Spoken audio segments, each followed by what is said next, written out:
Looking at perhaps a touch of frost in places as we start off Tuesday, and a few mist patches for sheltered parts of southern England in particular. The mist continuing through to mid-morning, I think, in places, but away from the mist, away from the showers, actually plenty of blue skies about first thing. It will be a chilly start to the day, but actually, with that sunshine, feeling pleasant enough. Showers continue for northern Scotland, western shores as well, and then a few making their way inland as well. So just about anywhere could catch a shower, but they'll be fairly fleeting, and away from them, good spells of sunshine, highs of 9 to 12 Celsius. Any showers inland then ease away on Tuesday night. Lengthy clear spells for many, but some areas of cloud and showers will drift south, mainly affecting western and eastern coasts, but one or two making their way into central areas. Away from the showers, once again under clear skies, a touch of frost possible just about anywhere really on Wednesday morning, away from coastal areas. But further showers will be affecting those coastal areas as we start on Wednesday, with plenty of sunshine in between. And on the whole, Wednesday looks like a fine, bright day. The wind pushing showers into North Sea coasts, further showers for parts of West Wales, Cornwall, northern Scotland, Northern Ireland. It will feel cold in that wind as well, and temperatures on Wednesday and Thursday below average across the country. By Friday, fewer showers, a little milder. My name is Andrew Doyle. Join me every Sunday evening at 7 p.m. for Free Speech Nation. This is a show where we address current affairs and news stories of the week with the help of two wonderful comedian panellists. I brought in comics because I want to give it a lighter edge, and also they work for less. See you there.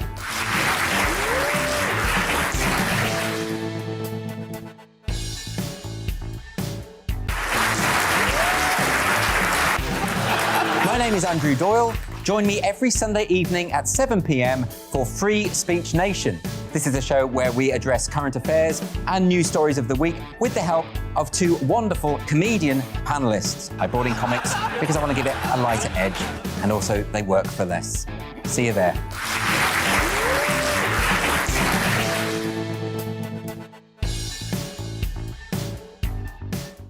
I'm Colin Brazier. I've reported from more than 70 countries around the world, covered wars from Afghanistan to Iraq, from Lebanon to the Balkans. I'm trying to bring that experience, that feel for events, to the studio.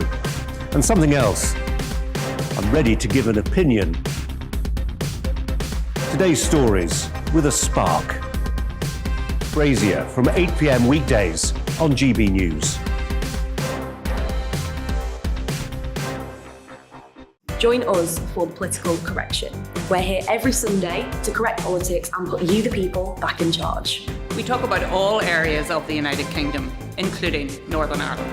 Our debate goes way beyond the Westminster Village. It's about the real country. It's about your opinion. So please, we want you to tell us what you think. This is the Political Correction. Every Sunday morning from 10 a.m. here on GB News.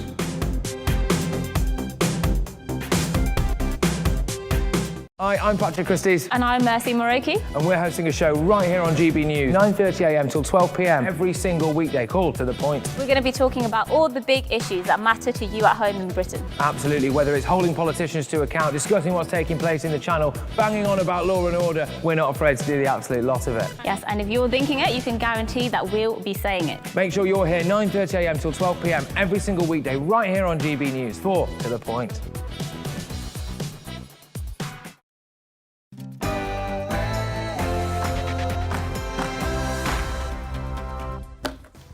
A big show tonight. It's Mark Dolan in for Dan Wootton, who returns a week today. My big question guest is one of the best-known politicians in the country and one half of a celebrity double act with the lovely Christine. Neil Hamilton is live at 10 o'clock. He's the new leader of UKIP. Get your questions in now. Spurs are looking for a new manager. COVID cases are down, and the Prime Minister says it's 1 minute to midnight to tackle climate change. We'll tackle all of these issues and ask the questions that no one else is asking. Can't do it without you. Mark at gbnews.uk is my personal email address. Get in contact right now. It's all about your opinions. A massive show tonight. First up, the headlines with Polly.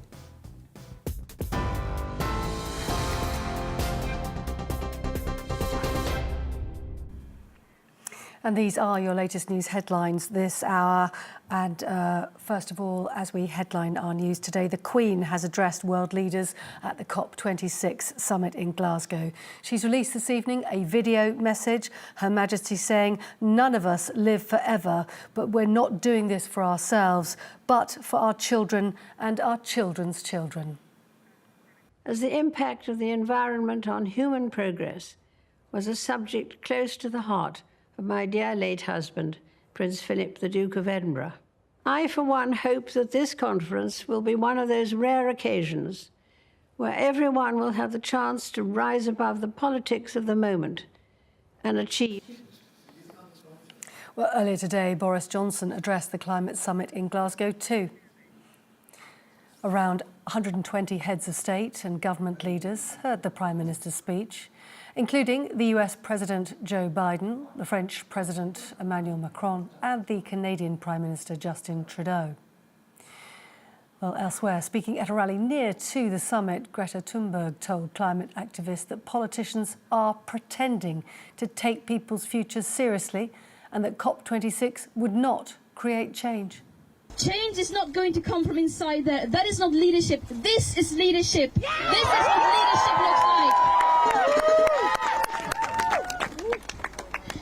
We say no more blah, blah, blah. No more exploitation of people and nature and the planet. We're sick and tired of it, and we're going to make the change, whether they like it or not. And away from COP26, President Macron is warning France could introduce more stringent port and border checks from tomorrow unless Britain eases its stance on the post-Brexit fishing row. The dispute comes after UK and Jersey authorities denied licences to French boats, arguing permission can only be given to those with a history of fishing in British waters.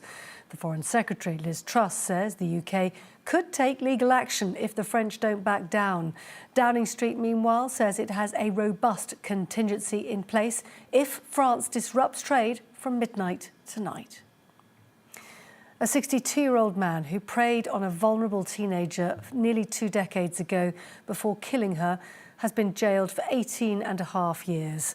For almost 20 years, Keith Hall denied that he'd beaten 19-year-old Rachel Wilson to death before disposing of her body on farmland on the outskirts of Middlesbrough. In May, he admitted the manslaughter of the teenager who he'd forced into prostitution and drug use. Vaccination news, and if you've had 2 jabs of the COVID vaccine and they were over 6 months ago, as of today, you don't need an appointment for your booster jab. The 3rd injection is now being offered at walk-in vaccination sites. The NHS aiming to increase jab uptake ahead of what they've described as a few challenging winter months ahead. NHS England is saying that more than 6 million people in the UK have already had their booster jabs. You're up to date. I'm back in an hour.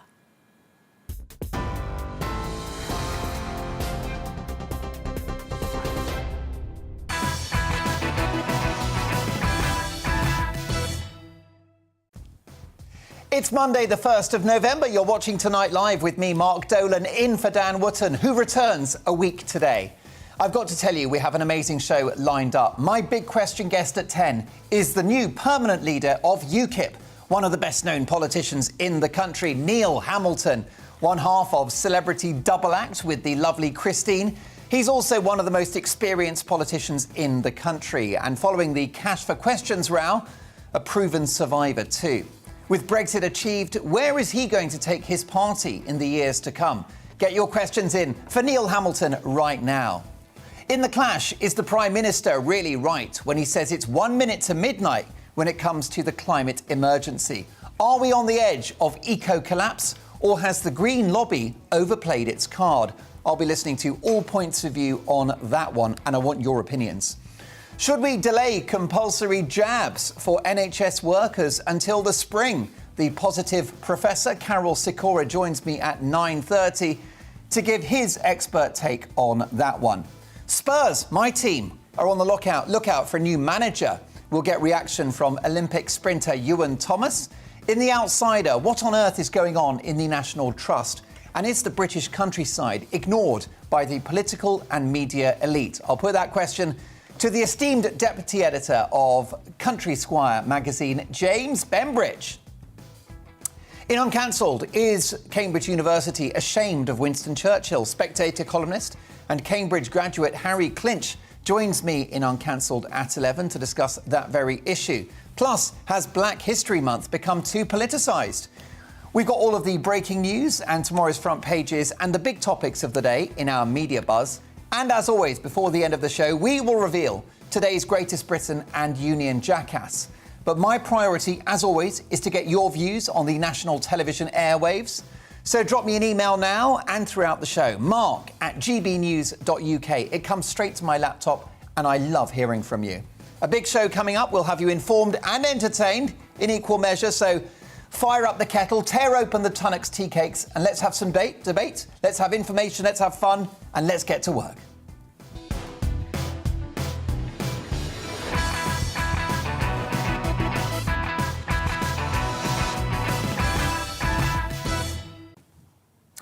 There are many parallels between both COVID and the climate. Firstly, a monolithic interpretation of the science, which precludes any debate or dissent.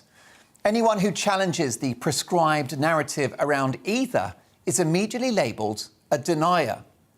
Now, to invoke language linked to the horrors of the Holocaust is disproportionate, illiberal and deeply offensive to those accused and, more importantly, to the memory of those who suffered one of the worst, most hellish and evil episodes of human history. A silencing of debates is not the only similarity between COVID and climate. Dealing with both problems appears to involve enormous financial cost, with the poorest, as always, hit the hardest. Higher taxes and spiralling national debt are in both cases the inevitable consequence. And neither the measures to tackle COVID or the climate are supported by a democratic mandate. We didn't vote for lockdowns, for mask mandates, for social distancing, vaccine passports, closed schools, a part-time health service and a shut-down economy. And in the case of COVID, it wasn't the only option. Don't make me show you that graph comparing no lockdown Sweden to lockdown-loving police state Lithuania. All right, go on then. There it is. You can see the trajectory of the virus, very similar for both countries, except Sweden in orange performing far better in all cases. So the public did not vote for the Prime Minister's net zero agenda. It may be the right thing to do. It may not be. I've got an open mind. But it will be extraordinarily costly and it will impact your life. If that's not grounds for debate, democratic input and a diversity of scientific opinion, nothing is. Would Boris Johnson have smashed the red wall in 2019 if he had revealed this eco-mission in advance? I doubt it. I'm sorry, call me old-fashioned, but when a government rolls out a set of transformative policies that cost money and change lives, you'd think they would seek our view and canvass for our support. Doing seismic things to the country without asking the people is not the behaviour of a democratic government. It's the stuff of totalitarian regimes. We're having an airport here. We're putting a motorway there. We're going to raise taxes. We're going to lower them. We're going to put these people in jail. And so it goes on. This is where it ultimately leads. Now, I'm worried about the environment, and I think we have to look at what we're doing to the planet as a race. And I'm certainly all for less waste, less pollution, and Mrs. Dolan isn't keen on having the central heating on in the winter anyway. The house is freezing. But any changes must be done with the people's consent. And as with COVID measures, it must be based on personal choice. We dispensed with individual responsibility during the pandemic, and all we have to show for it is one of the highest COVID death tolls in the world and a divided and damaged country. We've had an 18-month flirtation with communism, and it hasn't been great, has it? But if we slavishly, unquestioningly follow the most extreme voices on the climate issue, we will be signing up for communism forever. With the state controlling your movements, how many flights you take, what you drive, to what precise degree you heat your home. Even the food on your plate could be a matter of the government's discretion. Just a few days ago, posh actress Joanna Lumley said we should have wartime rationing. And Government Minister Alok Sharma has just announced he's giving up meat to save the planet. Well, I'm surprised he had the energy to make the announcement. Expect more of this nudge politics in the foreseeable future. Wear a mask went from being a good idea to a mandate. And there's one other abiding theme that unites both so-called crises, both COVID and climate, and it's hypocrisy. With COVID, we had Dominic Cummings' ill-fated sight test in Barnard Castle, Scotland's chief medical advisor, Catherine Calderwood, sneaking off to her holiday home in lockdown, Professor Neil Ferguson breaking COVID rules to visit his mistress, and of course, most notoriously, our own health secretary, the government's chipolata smuggler-in-chief, CCTV sex bomb, Matt Hancock. And we've seen countless examples of double standards when it comes to things like the wearing of masks. Remember, we've all had to wear them. Endless mandates, but check this out. Now, that's the Prime Minister with dignitaries. He poses for a photo. Once the photo's been taken, off the mask comes. What's the point in that? Or how about this classic from German Chancellor Angela Merkel? Now, she enters a building, so she's putting a mask on. I guess that's what the rules require. And you can see the military behind her, fully masked up. So there you go. She's doing her bit. She's saving lives, folks, with that wonderful, virtuous mask. She goes into the hall, and then, surprise, surprise, off the mask comes. It really is one rule for them, another for us. And here's a golden oldie from a US government spokesman putting on his mask before appearing on stage. Have a look. So when it goes, oh yeah, I better put this mask on. I've got a global audience in front of me. This is the new ideology, folks, the new religion. You tell me it's not a cult. What a right cult he is. And here's an example from the world of showbiz. The guests on Graham Norton's chat show, all spaced apart. It's the kind of tedious COVID theatre that makes me want to chuck a brick through my telly. The BBC specialise in it. But once the cameras have stopped rolling, here they are again, later. Oh, look, all cuddly, cuddly, with showbiz air kisses and not socially distanced. The elite are lecturing you. The elite are lying to you. And the elite are laughing at you. I think this tweet from one of my fabulous viewers sums it up. Take a look at this. It's from Russ. All for show, says Russ, just like when the rugby players stand 2 metres apart for the national anthems, then they're tackling, rucking and mauling 2 minutes later. Utter bollocks. Well done, Russ. I couldn't put it better myself. And the climate hypocrisy is on another level. Where do you start with climate hypocrisy? Well, let's start with Dana Strong. Here she is, the new boss of Sky, who are sponsoring COP26, Go Woke, Go Broke. And she has, according to the social commentator Bernie Spofforth, been commuting 3,500 miles from America to the UK in a private jet. You couldn't make it up. What about Amazon chief Jeff Bezos, whose £48 million Gulfstream jet led a parade of 400 private jets into COP26? Many thanks to the Mail Online for that story. Or what about President Joe Biden? Remember, the most woke president in history? Well, he toured Rome with a cavalcade of 85 cars. Why does he have 85 cars?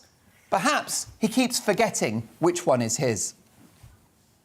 President Biden's trip has apparently produced more carbon than the entirety of Scotland does in a year.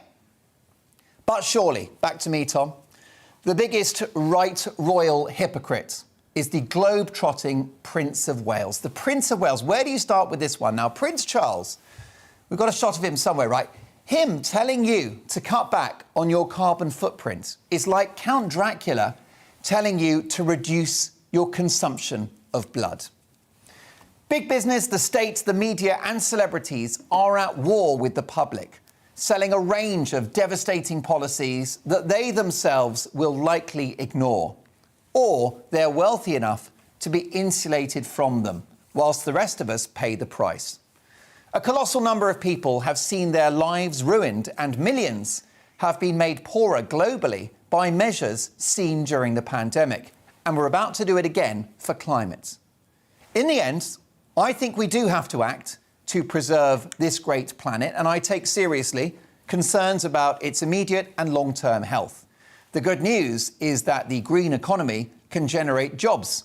Fossil fuels will run out in the long run anyway, and who doesn't want cleaner air and unpolluted seas chock full of healthy fish? So there is a positive case for action, but it's got to be done with the will and consent of you, the people. And it's got to be done in the context of sensible and balanced debate around the science. And it can't be done exclusively by, in relative terms, low-polluting countries like the UK. China, who haven't even bothered to show up to COP26, they won't even do a Zoom. Well, China are the elephant not in the room. Without the likes of China, India, Brazil and America seriously engaging, they are, after all, responsible for the lion's share of emissions. And without them pulling their weight, then the whole project is doomed. As with tackling tax avoidance, the approach has to be global. It's all for one, not one for all. The global elites are currently attempting a land grab of our money, our liberties and our lives. But there are more of us than them, and our voices must be heard, because all we've heard from the politicians so far is a load of hot air. This is GB News.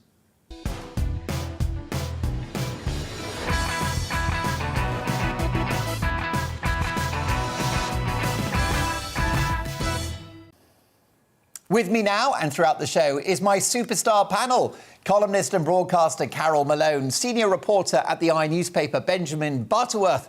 Gosh, I'm going to put my sunglasses on, look at that sweater. And social commentator and style queen Esther Kraku. Oh, goodness. Carol, I've got to give you an adjective now. I'll just call you perfect.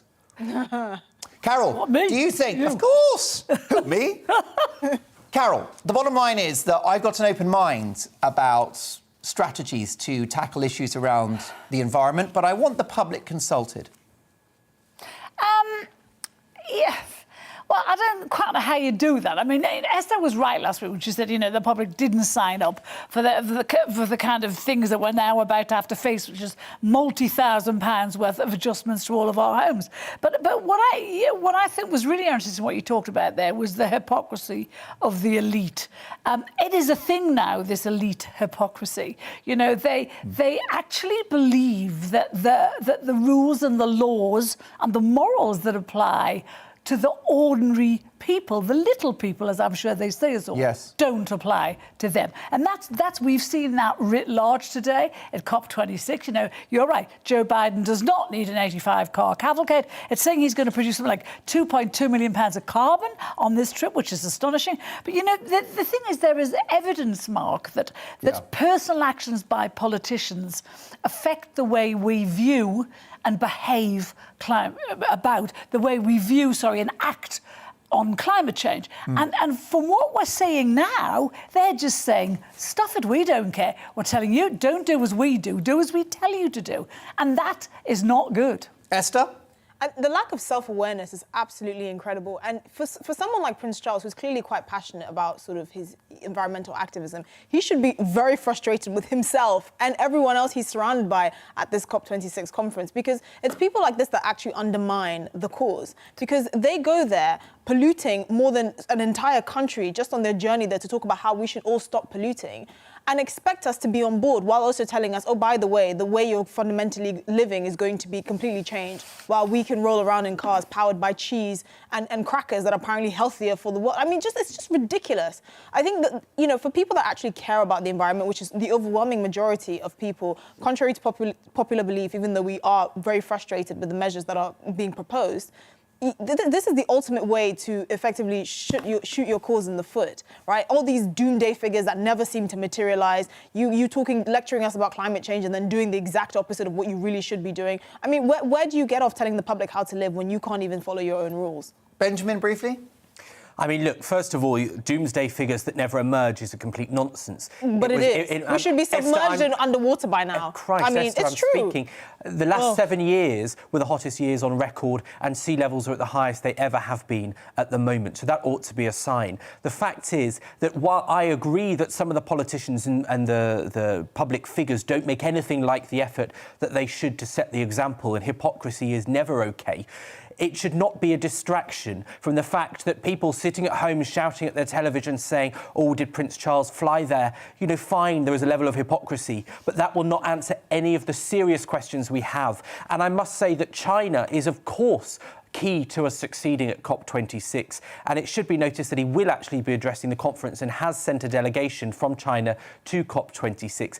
I hope that China listens, and I hope that everyone in this country listens, because this is a turning point. But Ben, surely if the Chinese leader thought it was important, if he'd actually be here... He would actually be there, exactly, instead of sending a delegation. President Xi hasn't left China in 2 years. Well, he should have for this. Yeah, This is a bit the world is supposed to be imploding. So I don't disagree, but do he you will not be addressing the conference. Do you not accept that people take their behavioural cues from politicians? Yeah, absolutely, and they should do better. Well, that's not a good cue to give. Yeah, exactly. But what I'm saying is that, as David Attenborough said in his really very powerful speech today, the temperature of Earth has not gone more than 1 degree higher or lower for 10,000 years, and those are the 10,000 years which have created everything we have. We are currently facing a situation where it will be about 2.5 degrees if we fail to act in the next decade. Let me tell you that we're going to get into the science of this. Esther, briefly, just to balance things out before I get to our political editor. Final thoughts on this. The incredible thing is the whole spin, and I call it doomsday spin, of these sort of climate change activities, should I say, or like the COP26 conference. Sure. It's always centred around, to save the climate or to save the environment, we must pay more in taxes, which is the most frustrating thing that I find with a lot of these people that harp on about how to save the planet. Why does our activity or our efforts to try and save the planet always equate to us giving the politicians more money? Well, I know, Benjamin and Carol, you want to come back on this. We will return to this topic shortly, but we're going to cover it in detail in The Clash with 3 divergent voices. Do you think that it is 1 minute to midnight when it comes to climate change? That's a quotation from the Prime Minister. Well, there is a big political dimension to this conference, so let's head straight now to Glasgow and our political editor, Darren McCaffrey. Darren, I'm glad you made it to the correct Scottish city, unlike some of your other colleagues in the media. A big day of meetings, Darren. Has there been much of substance? Well, in many ways, no, is the honest answer, Mark. When we look at what this conference is here to achieve, fundamentally what we're not seeing is leaders, heads of state, prime ministers and presidents actually sitting around a table negotiating. Heads are not being knocked here to a large degree. This is all about drawing attention, largely. That's why we've had a whole range of speeches. That is why leaders today and tomorrow will be talking and meeting with various people. But ultimately, the negotiations, and they will happen, but they will happen between the kind of different delegations when the leaders leave tomorrow. So what's these couple of days all about? Largely, it must be said, it's all about sending signals and trying to make this a focal point of the world's attention. What I think is interesting is that there is largely a consensus, I think, about climate change, that it's real, that it's happening, that something must be done to try and mitigate the potential damages of it. The big questions and the disagreements, of course, are precisely how do you do that, how expensive could it get, and how quickly does it need to happen. And on that, there is quite a lot of divergence in different parts of the world. Brilliant stuff, Darren. Look forward to your coverage for the next 2 weeks. Darren McCaffrey, our political editor, live there from Glasgow. One particular US anchor, whose name is Wolf Blitzer, something of a legend in American media, went to the wrong city. He went to Edinburgh and thought that would be OK. So not doing too much for the reputation of Americans and their knowledge of geography. In fact, we're going to have some fun with that in our Media Buzz later in the show. And I'll get to your emails in a second as well. mark@gbnews.uk. They're coming in thick and fast. But next up in The Clash, are we in a climate emergency? We'll get the definitive answer from 3 divergent voices. See you in a sec.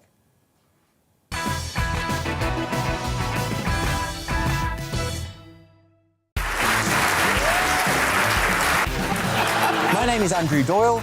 Join me every Sunday evening at 7 p.m. for Free Speech Nation. This is a show where we address current affairs and news stories of the week with the help of two wonderful comedian panellists. I brought in comics because I want to give it a lighter edge, and also they work for less. See you there.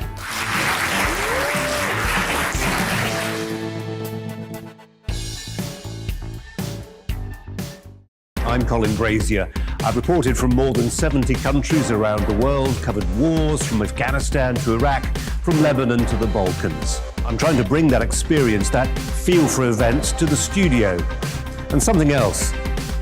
I'm ready to give an opinion. Today's stories with a spark. Brazier from 8 p.m. weekdays on GB News. Join us for the political correction. We're here every Sunday to correct politics and put you, the people, back in charge. We talk about all areas of the United Kingdom, including Northern Ireland. Our debate goes way beyond the Westminster Village. It's about the real country. It's about your opinion. So please, we want you to tell us what you think. This is the political correction. Every Sunday morning from 10 a.m. here on GB News.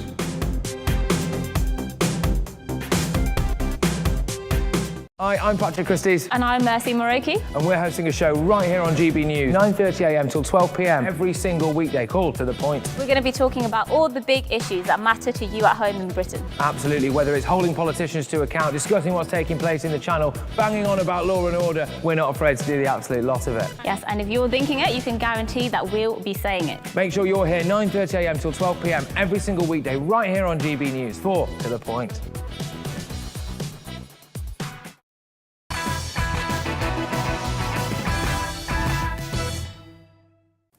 Really excited, one of the best known and most high-profile politicians in the country. The one and only Neil Hamilton is live at 10. And Neil Hamilton will be talking about sleaze, about cash for questions. He'll be talking about his new job. He's the leader of UKIP. Is there a future for that party?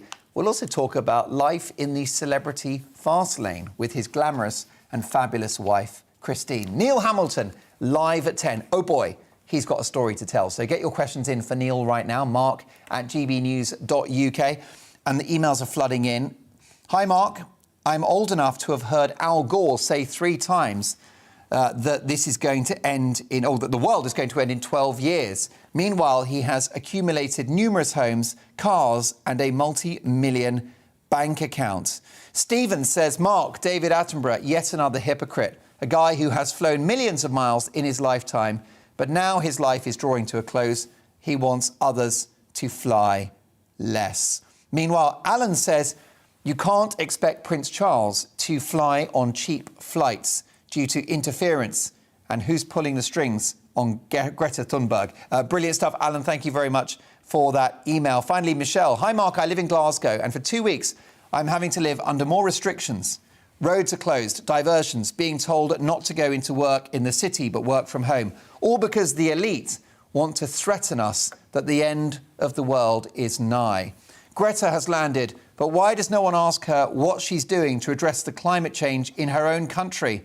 I bet her country must love the fact that she's globetrotting and not eco-Bible thumping in her own country. Keep up the good work, giving all sides debate. GB News is a breath of fresh air. Michelle, thank you so much for the kind words, and it's brilliant to have you watching.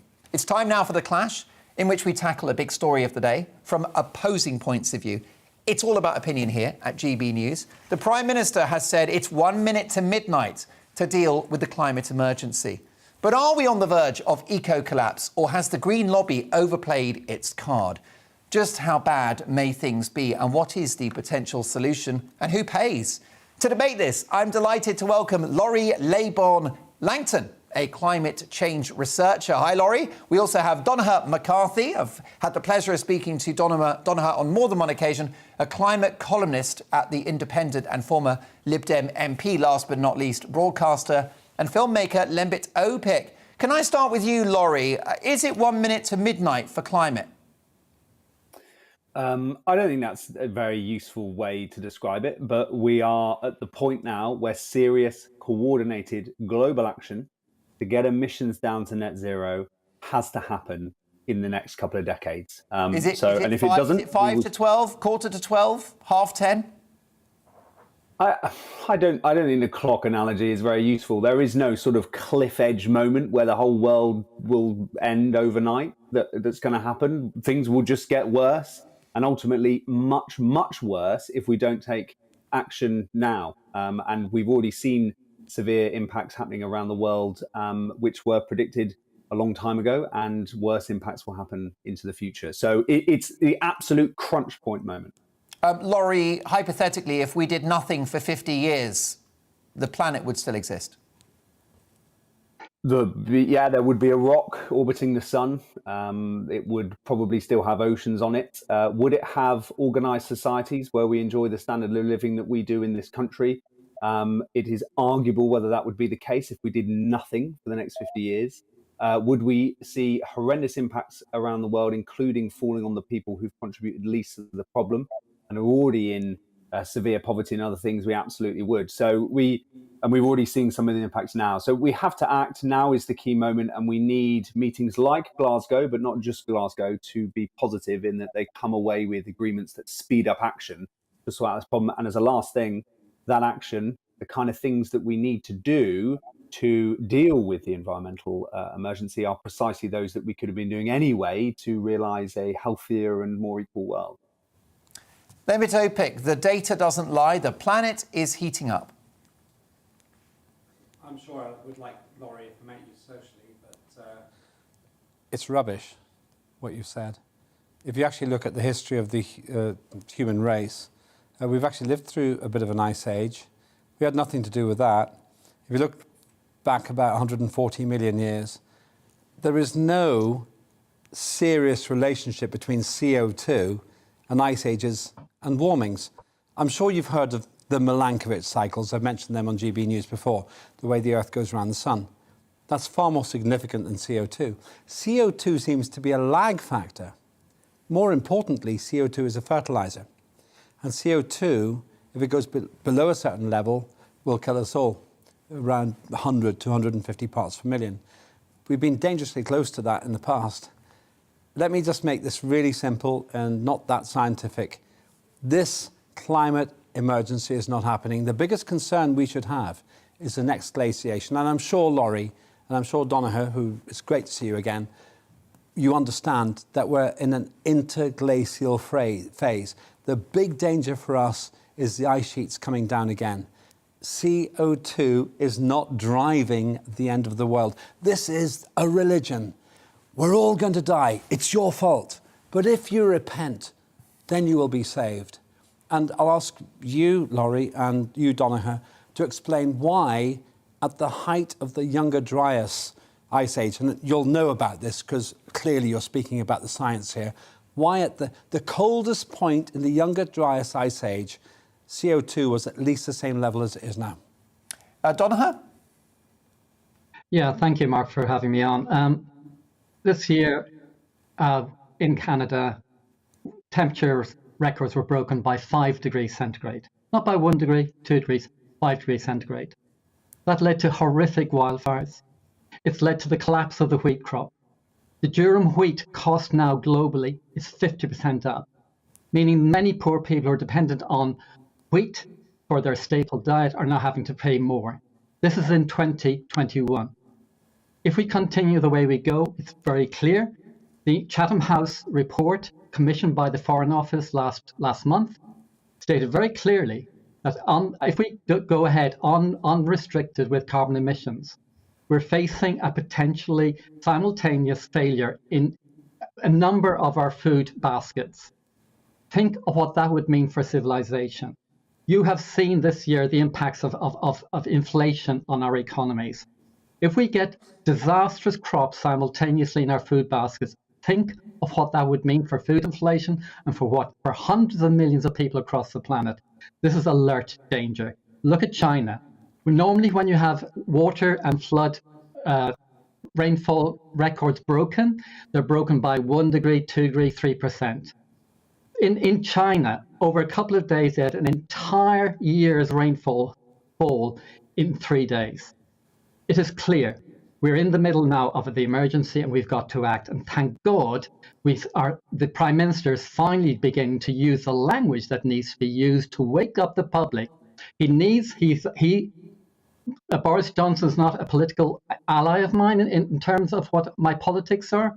But if you look at his hero, Churchill, this is a moment where he needs to emulate Churchill and summon the British people and the world to act urgently because the science is very clear. OK. Thank you, Donnachadh. Lembit, is Boris Winston Churchill or Neville Chamberlain? He'd like to be. What I'm very pleased... Is he Lembit OPEC? Well, no one could be as great as me. I'm sure Donnachadh would agree. Donnachadh and I actually go back a long way, and I regard you as a friend. And for that reason, I want to ask you a direct question, Donnachadh. If you believe what you've just said, you have to understand the science. 2,000 years ago, the south of England had a climate the same as the Mediterranean. What caused that? And do you think we can stop it now? Look, we've had in these crazy crackpot yes, no question. conversations First for of all, decades. do you accept It's very clear. that It's the very medieval clear warm that the entire period consensus and the has Roman moved warm on period from was those warmer than it crackpot is now? discussions. That's a yes/no question. Listen to your answer. Do you accept that it was We're warmer looking at the then science than it is where now? actually Would for you the deny last that? million years we have never had this level of CO2 and the highest temperature rise we've had in thousands of years. Let's move on to the real debate that we need to be happening is how do we deal with the crisis, not whether we have a crisis or not. Because if you love Britain and if you want to protect this country's shores and you want to protect the economy and poor people both in Britain and around the world, we have to act and we need to move on to the debate. How do we deal with this in a fair way that's fair to poor people and doesn't bankrupt the country? That's the conversation we need to be having. Mark, I'm sorry to interrupt again. Donnachadh, I completely agree with you on a core point there. We haven't had this level of CO2 for a long time. We can argue if it's 11 or 12,000 years ago, but certainly not in the last 2,000 years. Totally agree. We finally found a point of agreement. And yet the Roman warm period was warmer than it is now. So you and I have to agree, obviously, that CO2 is not driving this agenda. What is? Sorry, do we really have to engage in crackpot science? Yes, we have to John agree. Tyndall, a famous Irish scientist working in Bermondsey in London, discovered in the 1850s that CO2 as a gas traps heat. Scientific fact. Let's move on and talk about how do we solve this? How do we actually fund the installation for poor people in homes across Britain? Okay. How do we actually make our cities We don't cleaner? lie down on a motorway, but look, Laurie, I hope you're not feeling left out. Laurie, you've been playing gooseberry in this particular debate, and I'll come back to you. I mean, is it not important, Laurie, that we hear divergent scientific voices on this? Yeah, 100%. And I, with all respect, Lembit, and Lembit's view is not the divergent scientific view, right? There's a whole process that goes behind producing these summary reports that come out every number of years, and we had one this year from the UN science body, right? A vast amount of divergent science, constantly competing against each other, fighting, some papers being withdrawn because someone's contested it successfully, that lead up to this finessed summary of the science. And we get it every few years. And the last one we got this year was absolutely unequivocal that human actions are leading to an increase in emissions in the atmosphere, which then is leading to an increase in temperature, which is then leading to these negative impacts. And of all of the thousands and thousands and thousands of scientists and organizations and bodies that contribute to these reports, Lembit OPEC is not the person that's found a fatal flaw in the evidence and has managed to smash the entire scientific consensus, which all of this stuff is built on, and is the reason why global leaders are convening at this very moment. This is rubbish. Laurie, I hear what you're saying, Laurie, but in my view, we've received a bum steer from mainstream scientists when it comes to COVID. The science is regularly deployed by politicians around the world to justify lockdowns, but the data is in now, and there's a healthy debate to be had about why some countries that didn't have measures have a similar trajectory on the graph to those that did. But we're not here to discuss COVID, but it raises the question about the veracity of the science. So, Lembit, back to you. OK. Well, hang on. Can we... Sorry, Laurie, after you. Because OK, Laurie, you make your point, and then Lembit, and then the clock's against us. So thank you. It's 1 minute to midnight, folks. Let me make this point. I assume you would agree with Donnachadh, McCarthy, that CO2 levels were not as high 2,000 years ago as they are now. I assume you wouldn't be dumb enough to deny the existence of the Roman warm period when the south of England had a Mediterranean climate. Now, neither of you have explained that. We actually all agree. CO2 is not the prime driver. We've had CO2 1,200 parts per million, which is 3 times what we've got now during ice ages. When it comes to, listen, I was polite enough to listen to you. Donna, there's no peer review. We're talking about science, let's talk about peer review. Talk over me. Have you a journal, have you a paper in a journal that backs up that nonsense? Okay, Donna, you can tell me it's nonsense, but let me finish my point. We need a peer-reviewed science if you're going to spout on national TV. CO2 was lower when it was warmer in Britain the last time round. There is no direct correlation that shows that CO2 drives the climate. It's a lag factor. And the problem is we are destroying our way of life because people like you have turned CO2 into a religion. And the problem is, the big problem is that we're... The religion is actually quoting... Lembit, the extreme weather. We know that it gets windy and rainy in the UK. And of course, ridiculously, the Channel 4 news presenter Jon Snow yesterday blamed a falling tree on the rail line from Euston up to Glasgow as being as a result of global warming and of climate change, which is obviously ridiculous. But we are seeing extreme weather moments now. Something's going on, Lembit, and we have to wake up and accept that. I promise to be brief here, because I know that Laurie and Donho will want to say something. Let's talk about the floods. Let's talk about the forest fires. The actual reality is fewer people are dying from climate-related incidents now than in the history of the human race. There are not more hurricanes. There are not more monsoons. If you're watching at home, just go to the internet and have a look at a credible source on that. This is the World Meteorological Organization, like the International Climate Change, like Chatham House, but I want you, like the UK government, come into this like the studio, Foreign you've got the courage Affairs. to do it. Name one of Put them. your data on the table, and if you're right, I will change my view, and I will say here, live on GB News, I was wrong, and human beings are changing the climate. Is your position wishful thinking? La, la, la, there's no climate change, nothing to see here. Mark, I had my first article published on this issue, on climate change, in 1980, 41 years ago. And that doesn't make me an expert, but it does make me a practitioner. And when it comes down to it, here's the fundamental answer to your question, Mark, and to you, Laurie, and you to Donoghue. I don't want to be rude to you, because I'm actually fascinated by Be rude, it's the clash. Come on. OK, then. You're both wrong. And Mark is a great moderator. But when it comes down to it, my father was a physicist. My grandfather was an astronomer. I grew up with science. And as far as I'm concerned, I want to be right. And if you can make me more right, you come and have the courage to sit on the sofa with the idea your you've got somebody spouting this by stuff CO2 without able to quote any peer-reviewed journal science shows the problem on that. But Donoghue, isn't the problem? Donoghue, isn't the problem? And we love having you on the show, by the way. I love that fabulous Irish accent of yours. It reminds me of my parents. But the bottom line is you're shutting Lembit down. You're gaslighting him, calling him a crackpot. That's not the kind of discourse we need, is it? Well, I think when you've got people coming on spouting non-peer-reviewed science, it's really dangerous. If Lembit has got a peer-reviewed research and document that are actually from universities that are reputable, then come onto this show. But having this sort of crackpot science is not acceptable, But he's Mark. not, I think he's not on his own, the issue is Donoghue. too serious.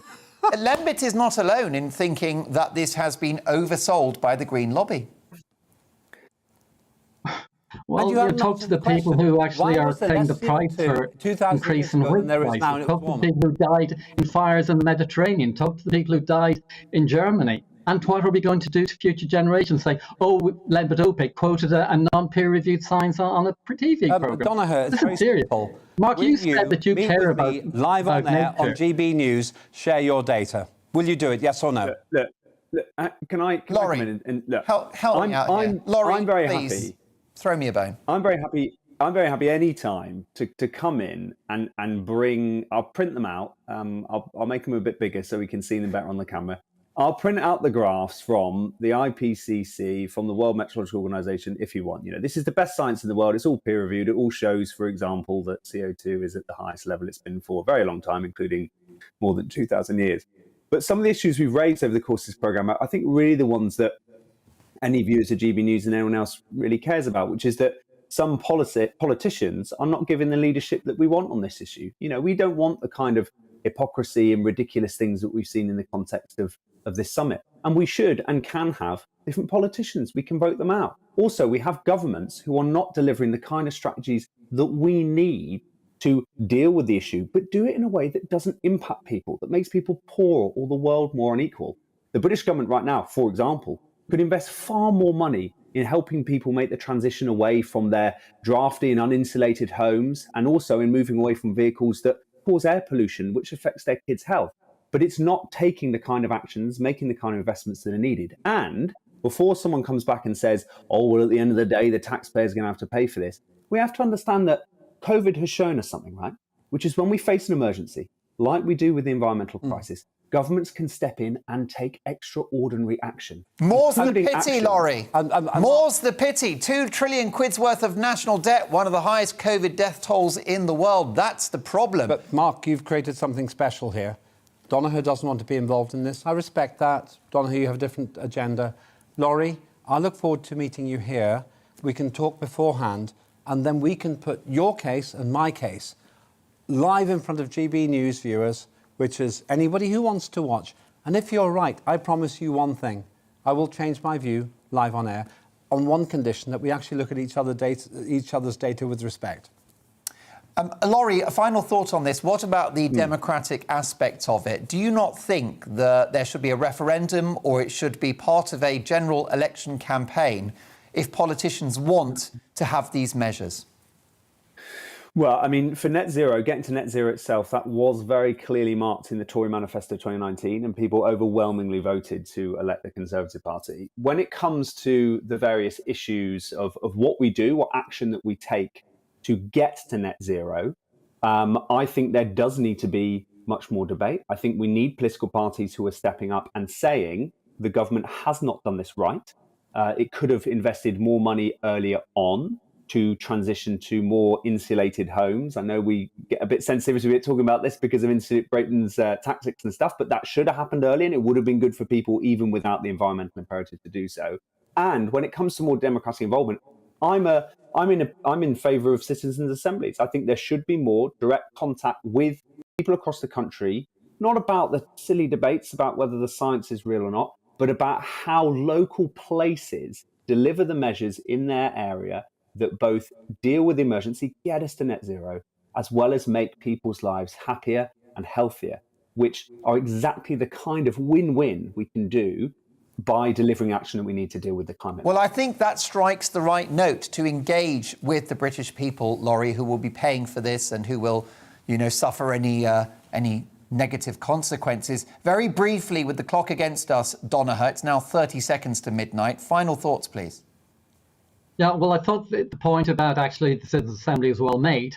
For example, the Citizens' Assembly proposed that there should be a tax on frequent flyers and on private jets, which is the point we started off about, the hypocrisy. I'm agreeing with you on, Mark. I'm a Gandhian. Gandhi said, be the change we wish to see in the world. And we need politicians doing that. And I try to practice in my own life. I'm not a meat eater. I don't drive and I don't fly for holidays. So I try and practice what I preach. I think that's a good message to finish with. You sound like a barrel of laughs. That's not fair. I actually think I have great holidays. I'm only pulling your leg. Listen, I may disagree with him, but what a really healthy debate. I want to thank each and every one of you, because it's an important conversation to have, and you've all contributed in a respectful and constructive way. So let's reconvene on a future occasion. My thanks to the climate change researcher Laurie Leybourne-Langton, Donoghue McCarthy, a climate columnist at The Independent, and former Lib Dem MP, broadcaster and now filmmaker. Watch this space. Thanks for coming into the studio, Lembit Opik. Brilliant stuff. After this, my club Spurs are in trouble again. They are now without a manager. We will speak to Olympic sprinter Ewan Thomas about that. At 10 o'clock, one of the country's most notorious high-profile politicians. I'm a big fan. Neil Hamilton will talk about life in the celebrity fast lane with his lovely wife, Christine. leaving the Conservative Party, exiting politics and returning like a phoenix out of the ashes to become leader of UKIP. So get your questions in to one of the best-known politicians in the country, one of the most colourful, Neil Hamilton. So drop me a line right now, mark@gbnews.uk. See you in 2.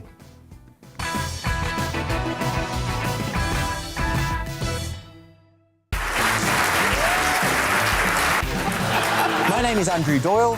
Join me every Sunday evening at 7 p.m. for Free Speech Nation.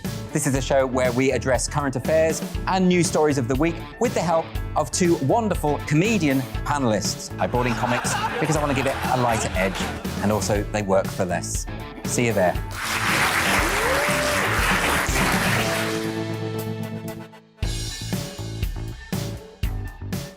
I'm Colin Brazier. I've reported from more than 70 countries around the world, covered wars from Afghanistan to Iraq, from Lebanon to the Balkans. I'm trying to bring that experience, that feel for events, to the studio. And something else, I'm ready to give an opinion. Today's stories with a spark. Brazier from 8 p.m. weekdays on GB News. Join us for the political correction. We're here every Sunday to correct politics and put you, the people, back in charge. We talk about all areas of the United Kingdom, including Northern Ireland. Our debate goes way beyond the Westminster Village. It's about the real country. It's about your opinion. So please, we want you to tell us what you think. This is the political correction. Every Sunday morning from 10 a.m. here on GB News.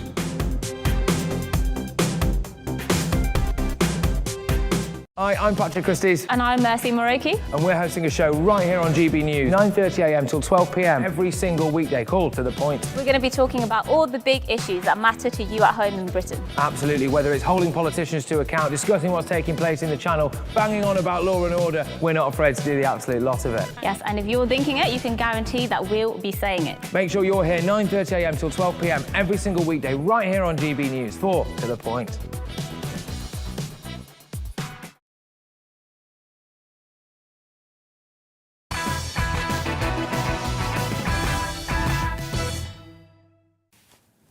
David has emailed the programme. David, thanks for your message, mark@gbnews.uk. Wonderful to have your company, by the way, if you're joining the programme right now. The former Conservative MP, Neil Hamilton, is the new permanent leader of UKIP. What is the future of that party? We'll ask him in 7 minutes from now. But David has said, Mark, Lembit Opik is clear and lucid about the facts on climate. The other 2 guests confuse climate with weather. Citing a hot day or a wet week this year is weather, which we have only short-term information about. Climate is over eons and weather over years. David, thank you so much for that. Well, let's catch up on the world of sport now with Olympic sprinter Ewan Thomas. Now, Tottenham, my team, full disclosure, long-suffering, have sacked their manager, Nuno Espirito Santo, after only 4 months in charge, with former Chelsea and Inter Milan boss Antonio Conte leading the candidates to replace him. Spurs have lost 5 of their past 7 league matches, don't I know it, including Saturday's defeat by out-of-form Manchester United. So, Ewan, a stunning new stadium, they kept Harry Kane, and yet another managerial departure. What's going wrong? Well, you mentioned time, you mentioned eons. It's been eons since Spurs even had a shot on target. I think it's 2 hours and 16 minutes. And for any Premier League fan, that's not good enough. But as you know, as a Spurs fan, they love attractive football. They love attacking football. And it's not good. I think this is going to be, is it 4 managers in 3 years? And listen, I personally think Poch was doing a tremendous job at Spurs. And when he went, I was devastated for the team. And I was really shocked. But it's not good for Spurs, is it? Really not good at the moment. No, I remember various occasions in the history of football when managers have been fired so that, you know, we can get to the next level. Alan Kirbishley was dispensed of at Charlton. So many managers that were doing a solid job have been sacked and the club went on to regret it. And that's definitely the case with Tottenham and Pochettino. So who's next? Do you think that Tottenham have enough of a pull factor to attract someone like Antonio Conte? Well, I think with the new stadium, they've definitely got that pull. I mean, it's absolutely a marvellous place to be. And his record in the Premier League is brilliant. He's only second behind Pep as the most successful manager. I think 51 from 76 games he won when he was at Chelsea. Of course, he was at Chelsea twice, so he knows the Premier League inside out. For me, he's got that star quality as well. And I do honestly think that a Premier League manager with so many big players within a squad, I think they need something about them. And I think Conte has got that. I think he's got that. You know, like Jose was a special one. He certainly had something about him. I think you need that with a big club like Spurs, someone that's going to demand respect. The players are going to want to play for him, and he's going to expect excellence. And I think that's something he has got. What is the percentage chance of Spurs landing Conte? Because they had negotiations in the summer. We understand they ended because Conte wanted commitments about transfer budget. I would have thought this time round it will be a blank cheque from Levy. But will Conte take the bait? Well, I think he's been out of work since May, so I think he'll want the job. But it's an attractive job. He knows if he gets it right, he's going to be a hero. He knows it's been tough for Spurs for a number of years now, but I think Levy's going to have to open that checkbook and just say, listen, it's blank, do what you want. We have to take this team forward. Because if you don't, you are going to lose the likes of Harry Kane. You know, Harry Kane does not want to look back on his career and think, I wasted it by being loyal to Tottenham. With all due respect, he's not winning anything there at the moment. They need to step up and they need a manager who's going to take them there. Football's changed, hasn't it? When Sir Alex Ferguson joined Manchester United, he had a torrid 4 years, and it was only when he won the FA Cup that his fortunes transformed. But the club didn't fire him. Now you've just got months rather than years, haven't you? It's a real shame. I mean, it's not a job I'd want. There doesn't seem to be that belief or go on, have some time, you know, get it right. They have to hit the ground running and people are impatient. And I don't know whether that's the fact that football is so huge financially and the losses if you don't finish at the top half of the Premier League. But there seems to be a huge pressure on managers nowadays that they have to perform straight away and they're not given time. And it's a real shame because, as we alluded to and said earlier, I think if Poch had stayed and had given him like 3 or 4 years or even longer at Spurs, he would have taken them where they want to be now. So all of a sudden, they've got to regroup and start again. And Levy has to learn from his mistakes. He has to give someone time. A quality manager, mind you, but they have to get time. Well, brilliant stuff. A fantastic assessment, as always, Ewan. And I know you'll be returning in a week's time when Dan Wootton is back in the hot seat. It's been really enjoyable having you on the show the last 2 weeks. So there you go. Lots more to come after this. Neil Hamilton, former Tory MP, now the brand new leader of UKIP. What is the future for that party? Do they need to exist? I'll be asking Neil about that. And life in the celebrity fast lane with his glamorous wife, Christine. So much more to come. Keep it GB News.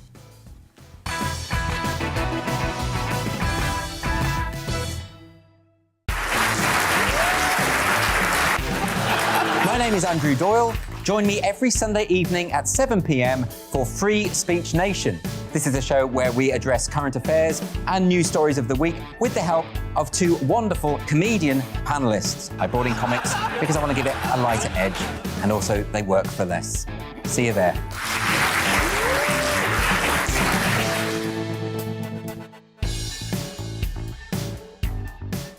I'm Colin Brazier. I've reported from more than 70 countries around the world, covered wars from Afghanistan to Iraq, from Lebanon to the Balkans. I'm trying to bring that experience, that feel for events, to the studio. And something else. I'm ready to give an opinion.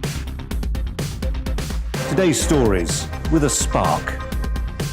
Brazier from 8 p.m. weekdays on GB News. Join us for the political correction.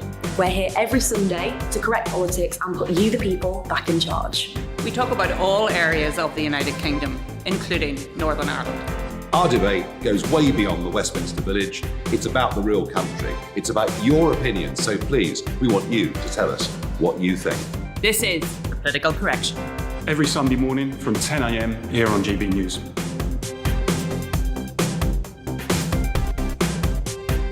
Hi, I'm Patrick Christie's. And I'm Mercy Moroki. And we're hosting a show right here on GB News, 9:30am till 12pm, every single weekday. Call to the point. We're going to be talking about all the big issues that matter to you at home in Britain. Absolutely, whether it's holding politicians to account, discussing what's taking place in the Channel, banging on about law and order, we're not afraid to do the absolute lot of it. Yes, and if you're thinking it, you can guarantee that we'll be saying it. Make sure you're here 9:30am till 12pm, every single weekday, right here on GB News. 4 to the point.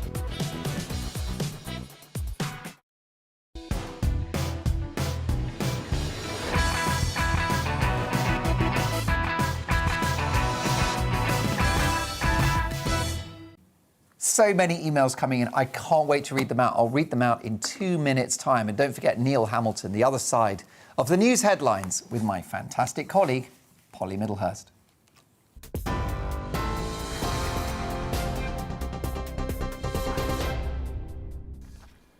Good evening, your GB News this hour. And the Queen has addressed world leaders attending COP26. In a video message, Her Majesty says, none of us live forever, but we're not doing this for ourselves, but for our children and our children's children. As the impact of the environment on human progress was a subject close to the heart of my dear late husband, Prince Philip, the Duke of Edinburgh, I, for one, hope that this conference will be one of those rare occasions where everyone will have the chance to rise above the politics of the moment and achieve true statesmanship. Well, earlier today, Boris Johnson addressed the climate summit in Glasgow. Around 120 heads of state and government leaders heard the Prime Minister's speech, including the US President, Joe Biden, French President, Emmanuel Macron, and the Canadian Prime Minister, Justin Trudeau. And elsewhere, speaking at a rally near to the summit, Greta Thunberg told climate activists that politicians are merely pretending to take people's futures seriously and that COP26 would not create change.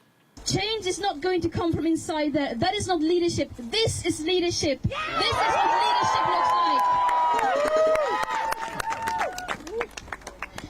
We say no more blah, blah, blah. No more exploitation of people and nature and the planet. We're sick and tired of it, and we're going to make the change, whether they like it or not.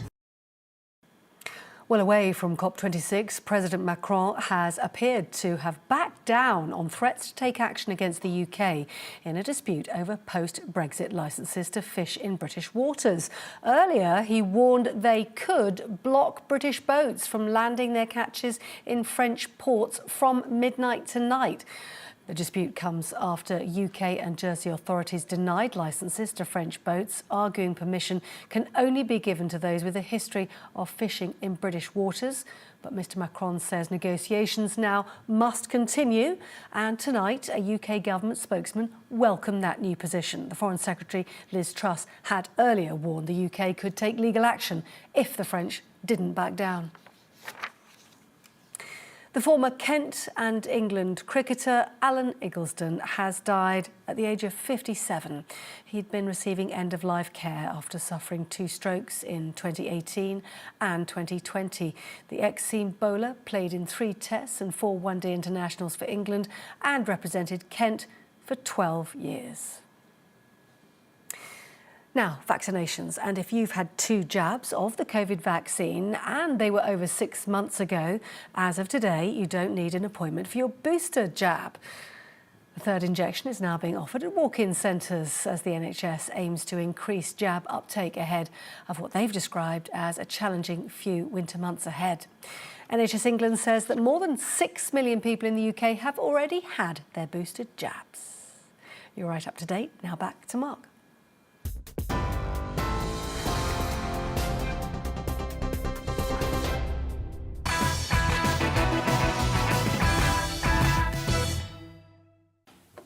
Emails are coming in thick and fast. Robert, on the climate change debate we've just had. Mark, could you please show more authority when chairing a debate instead of letting your guests talk over one another? This results in the viewer not being able to hear the particular points the speakers are trying to make.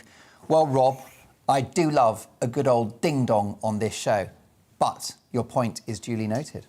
We also have an email from Alan. Dear Mark, I've heard nothing about the alignment of the planets. Sounds odd perhaps, but I recall reading that every 20,000 years the Sun, Earth and Moon align in close proximity, causing the Earth's crust to twist slightly. The last alignment was around 2012, and in the years running up to and past these events, we see a natural increase in extreme weather events. Well, I've got an open mind about these climate issues, and I think it's important that we hear from all scientific voices. So I'm very glad that you've contributed yours, Alan. How about this? From Steve. Dear Mark, seriously, have the climate change doommongers never heard of human psychology? There seems to be a perverse agreement that gross exaggeration, i.e. project fear, to provoke the correct response, aka compliance, is acceptable. Surely all rational thinking people just want facts so we can form an informed opinion on issues that affect us all. Do government leaders think we don't notice that the COVID-19 crisis has almost seamlessly morphed into the climate change crisis? The ridiculous terror campaign being waged by Boris and other world leaders is totally counterproductive for thinking people. Thank you very much for that, Steve. Matthew says, Mark, I'm from Glasgow. Climate change is a real threat, but I think COP26 is a disaster. It's been so unpleasant for locals. Elites seem to have taken over our city and we feel like second-class citizens in our own home. But the earth is getting hotter over the years, just like Carol Malone. How right you are. What a charming thing to say, and Carol will be very flattered, Darren. And finally, Leslie. Dear Mark, great monologue tonight. I'm so grateful for GBNews for actually saying what I've been thinking, but feel I'm not eloquent enough to voice. The channel is like a breath of fresh air and has enlightened me no end. Thank you. Well, Leslie, thank you. And I'm sure that you are incredibly articulate, and you've just proved it in that wonderful email. So what a privilege to have you watching the show, and the many, many who have joined the GB News revolution. Just such a joy to have you on board. Tell your friends, tell your family, let's change the world. It's time now for The Big Question, in which we speak to some of the biggest names in the world of sport, entertainment, journalism, literature and politics. My guest tonight is one of the best-known politicians in the country, a real character, an intellect, and someone with a huge amount of experience in public life. Neil Hamilton was the Conservative Member of Parliament for Tatton from 1983 to 1997, and a UKIP Member of the Senate for Mid and West Wales from 2016 to 2021. Now, after being implicated in the Cash for Questions affair, in which it was alleged he was paid to ask parliamentary questions and perform other tasks on behalf of the then Harrods owner Mohammed Al Fayed, Neil resigned his ministerial role as Parliamentary Under-Secretary of State for Corporate Affairs and subsequently left Parliament and ultimately left the Conservative Party. But you can't keep a good man down. Neil reinvented himself in 2011, returning to the political front line following his election to the National Executive Committee of UKIP. That was in 2011, as I say. But he has now been elected the permanent leader of UKIP. So his political career is alive and kicking. Neil has had his ups and downs, but both he and his feisty, fearless and fabulous wife, Christine, have become something of a double act and have flirted with national treasure status with appearances on Have I Got News For You, Who Wants to Be a Millionaire, and When Louis Theroux Met. They've even done Panto. The Hamiltons are never boring, and with the announcement that Neil is now at the helm of a national political party, I'm delighted to say, Neil Hamilton, welcome to GB News. Hello, Mark. Good to see you again. Well, it's wonderful to have you on the programme. Quite the career, and you're certainly not finished yet. No, well, I'm only 72 years young. I'm sure I've got decades ahead of me yet. And, there's a vital task that UKIP has still to perform, given that Boris Johnson's government seems to have given up on being a Conservative party in any meaningful sense. UKIP wants to fill the gap. And we know that the whole political establishment in recent years has been utterly contemptuous of the opinions of ordinary people on so many issues, not least the European Union, that we do need to have other parties breathing down the necks of those who traditionally have ruled the roost in order to make them honest. And that's what I'm going to try to do. Did you consider a name change for the party? Because, of course, UKIP stands for the UK Independence Party, which pertained to our departure from the European Union, which, of course, has happened. Well, it hasn't fully happened yet, as we know, Mark. Northern Ireland remains part of the EU to all intents and purposes. That's clearly an utterly intolerable situation and needs to be sorted out pretty damn quick. Also, as we know from the fishing dispute, our own territorial waters are under the threat of invasion from the French and maybe from others.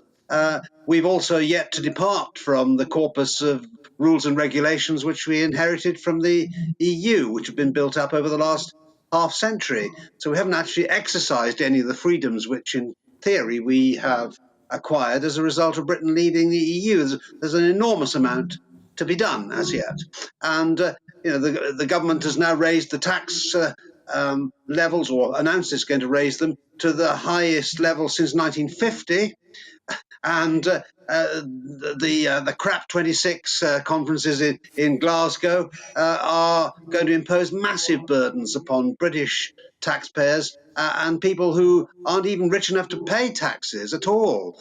It's the poor who are going to bear the real brunt of Boris Johnson's absurd net zero pledges to give himself a feel-good factor amongst people who probably don't even vote for his party. So, UKIP has got a lot to do. And what UKIP's name is, I think, a secondary issue. Yes, you're right. I mean, UKIP was founded with the one sole purpose in 1993 of getting Britain out of the EU. And astonishingly, this party came from nothing in 1993 to turn the whole political system and world establishment on its head by 2016, when we won the referendum to take Britain out of the EU. So I don't think there's any particular magic in the name, but UKIP is an acronym which everybody recognises. Yeah. Our job now is to show that we've got a full domestic programme which people can vote for and which is distinguishable from all the other parties that we're in competition with. And I do believe that UKIP has a particular role to play, which no other party is going to try to do. So, on immigration, for example, I mean, the Tories have added 6 million people to the UK's population, or 3 million people to the UK population in the last 10 years, 6 million since the year 2000. And there's no prospect of that diminishing at the moment. UKIP is the only party that's got a firm policy to stop that, and all the cultural issues which hang upon uncontrolled immigration as well. So there's a massive amount that UKIP has got to contribute, and my job is to move on beyond the referendum of 2016, once Brexit's fully achieved, and to be a real opposition to all the other mainstream political parties. And with expressions like CRAP 26, I think that those sorts of political one-liners will make many headlines. And as you said, UKIP is a strong political brand. It's a nationally recognised brand.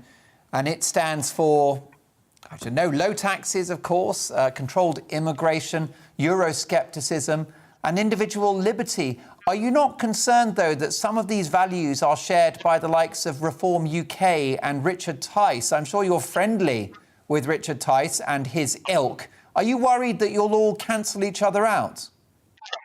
Well, yes, of course, I am worried about this. There are numerous parties that, broadly speaking, share the same political viewpoint. And if we fight each other, then we're going to split the vote. This is what happened in Wales in the elections in May, when I lost my seat, because there were at least 3 parties that were fundamentally chasing the same segment of the vote. And as a result, none of us got elected. But I mean, the trouble with parties is that very often egos get in the way of political achievement. And I hope that we will be able to come to some sort of accommodation where we can all fight together rather than fight against one another. You've had a remarkable career, Neil. It continues apace. You entered the House of Commons at a really significant moment in the history of the Conservative Party. Margaret Thatcher's landslide victory in 1983 off the back of the Falklands victory Quite a moment to be in politics. It certainly was. It was a pivotal moment in the 20th century. Actually, there are not many of them. 1945 was one. On the other side of the political spectrum, when the Attlee government was elected, they fundamentally controlled the political agenda until Thatcher was elected in 1979. Thatcher was very much an aberration in the history of the Conservative Party. She inherited a country that was broken. You're not old enough to remember, but those of us of my age do remember rubbish piling up on the streets, trade unions completely out of control, industrial warfare, a country in decline. We didn't even believe in ourselves anymore as a country, which is fundamentally why we joined the EU back in 1973. Didn't believe we could do it on our own.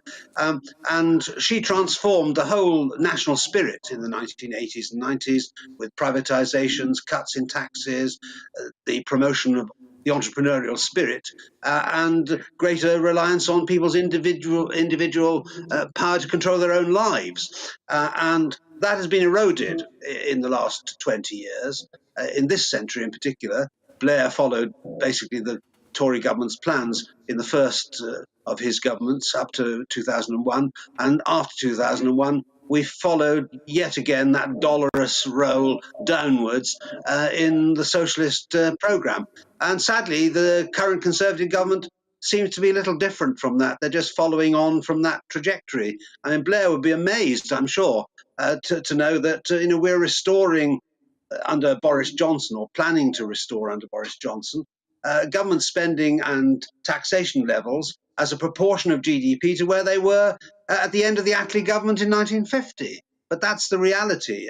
And so many absurd policies like the net zero pledges and green taxes that hang upon that, which are going to bear very heavily upon the most vulnerable people in society and constitute the biggest transfer of wealth from the poor to the rich in our lifetimes.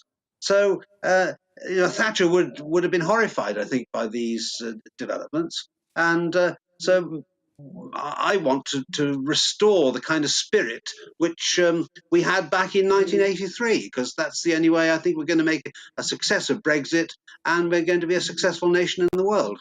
You were very close to Margaret Thatcher. She appointed you as a whip in July 1990, towards the end of her tenure. You urged her to fight on. Why did her career end the way it did? Why did her premiership fizzle out in the way it did? Do you think that she lost her Midas touch towards the end, Neil? Well, I mean, there are two factors. Obviously, there's the political factor of the poll tax, so-called, which was hugely unpopular, and there was the European chasm which existed inside the Conservative Party then, which led to, as we saw in the 7 years after she was toppled in 1990, the Conservative Party imploding upon itself and basically committing suicide, because the party leadership was Eurofanatic, whereas the party membership and the party supporter base was fundamentally Eurosceptic. So, I mean, Thatcher had many good qualities, but amazingly, she was very naive in some respects. The people that she put in her cabinet were very often wholly opposed to everything she wanted to achieve. Of course, in a two-faced way, which is not unknown in politics, they would fawn upon her and tell her how wonderful she was, whilst, on the other hand, sharpening their knives to stab her in the back at the first possible opportunity. So she actually built herself into a minority in her own cabinet by 1990. And the result was probably inevitable because she had ensured that the arithmetic would be against her in a moment of crisis. But her spirit lives on. I mean, there's hardly anybody in the 20th century who gave rise to an ism around their names. Nobody thinks of a majorism, and I don't think anybody will think of a Borisism either. Boris Spasm, possibly, but beyond that, I don't think his name is going to go down in history as having created some kind of ideological movement or systemic change in the political system. And I think her spirit still actually survives long after her death, and in the Conservative Party particularly so. And I think that her ghost is going to come back to haunt Boris very quickly. I think you're right, and even Tony Blair has expressed admiration for Margaret Thatcher. Obviously, she made mistakes, as every Prime Minister does, but she transformed our society. She liberated and empowered the working class of this country who voted for her in their millions. She rehabilitated the British economy and presided over an economic boom, Neil. So it was quite the 10 years in power, and you were there with a ringside seat. I've got some brilliant questions coming in from my viewers. Paul has emailed, thank you, Paul, for this. How would Neil solve the Channel migrants crossings at Dover? What would you do, Neil?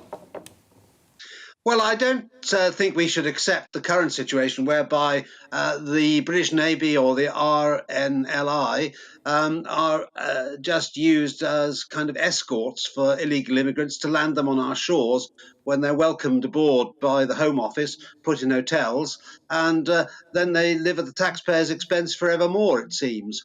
Now, I think these people are coming from a country where there's no fear of persecution, France, and I think they should be returned to France. The French Navy conducts them to the halfway point in the Channel and then hands them over to us. I think that we should conduct them back to where they came from and leave it to the French to sort things out. I don't see that we have any reason to accept illegal immigrants at all. And Australia sorted this problem out quite easily for them when they were besieged by boat people from Southeast Asia. They put all their immigrants on an island in the middle of nowhere. And as a result of that, the flow of migrants soon stopped. And I think that if we adopted the same kind of hard-nosed approach, rather than the softy approach that the current government's got, after all, we have this year, so far as we know, had 20 to 25,000 illegal immigrants in small boats coming across the Channel. When Enoch Powell made his famous speech, now so-called Rivers of Blood speech, back in 1958, the total annual inflow net of immigration was 50,000. We're now getting that in small boats coming across the Channel illegally on its own. Let alone the legal migration that we've had for the last 20 years, an average of a third of a million people a year. So, I mean, the flows are just astonishing. And no British government in my lifetime has been prepared to get to grips with this issue. But we've now got to have really radical action in order to take control. Well, yes, and I've certainly had fewer questions about that. Christian was asking about the branding of UKIP, what's the purpose, but you've explained that very well. You've touched on the migrants' situation, which is something that Richard had a question about in terms of a referendum, and Brenda was worried that the vote will be diluted by others, but you've answered that one too. You're a politician that answers a straight question with a straight answer, Neil. Let me finally ask you about your personal life, that remarkable marriage of yours, because Christine and you are a formidable double act. How did you meet? Well, we met actually at a student conference at a vast country house in Yorkshire, which is now a top-class hotel. And in those days, it was the private home of the Earl of Swinton, who'd been a cabinet minister in every government from 1918 to 1955. But he gave a great part of the house to the Conservative Party for conferences. And so we met at a student political conference, which doesn't sound terribly romantic, but that's how this great lifetime romance actually started.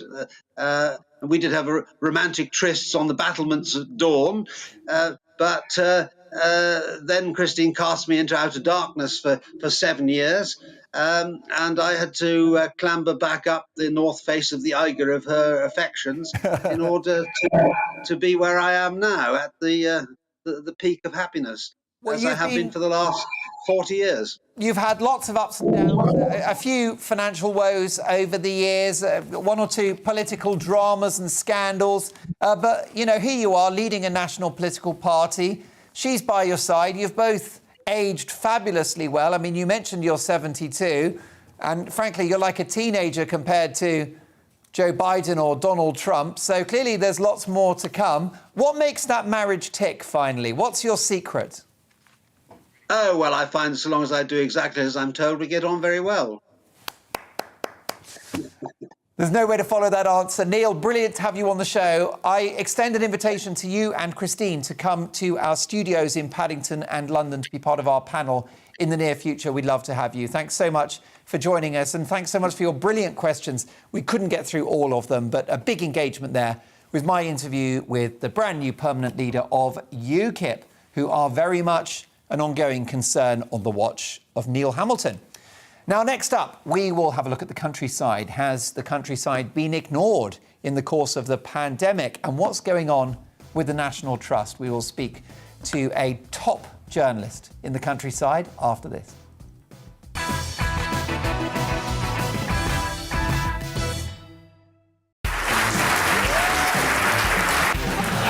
My name is Andrew Doyle.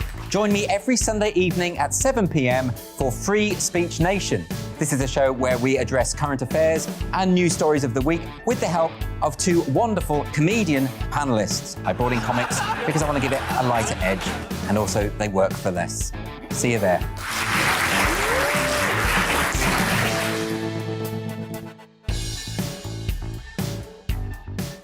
I'm Colin Brazier. I've reported from more than 70 countries around the world, covered wars from Afghanistan to Iraq, from Lebanon to the Balkans. I'm trying to bring that experience, that feel for events, to the studio. And something else, I'm ready to give an opinion. Today's stories with a spark. Brazier from 8 p.m. weekdays on GB News. Join us for the political correction.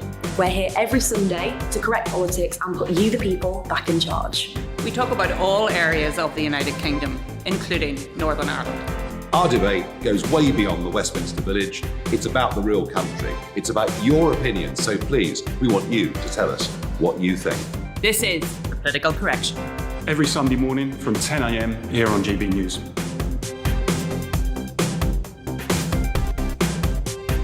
Hi, I'm Patrick Christie's. And I'm Mercy Moroki. And we're hosting a show right here on GB News, 9:30am till 12pm, every single weekday. Call to the point. We're going to be talking about all the big issues that matter to you at home in Britain. Absolutely, whether it's holding politicians to account, discussing what's taking place in the Channel, banging on about law and order, we're not afraid to do the absolute lot of it. Yes, and if you're thinking it, you can guarantee that we'll be saying it. Make sure you're here 9:30am till 12pm, every single weekday, right here on GB News, for To The Point.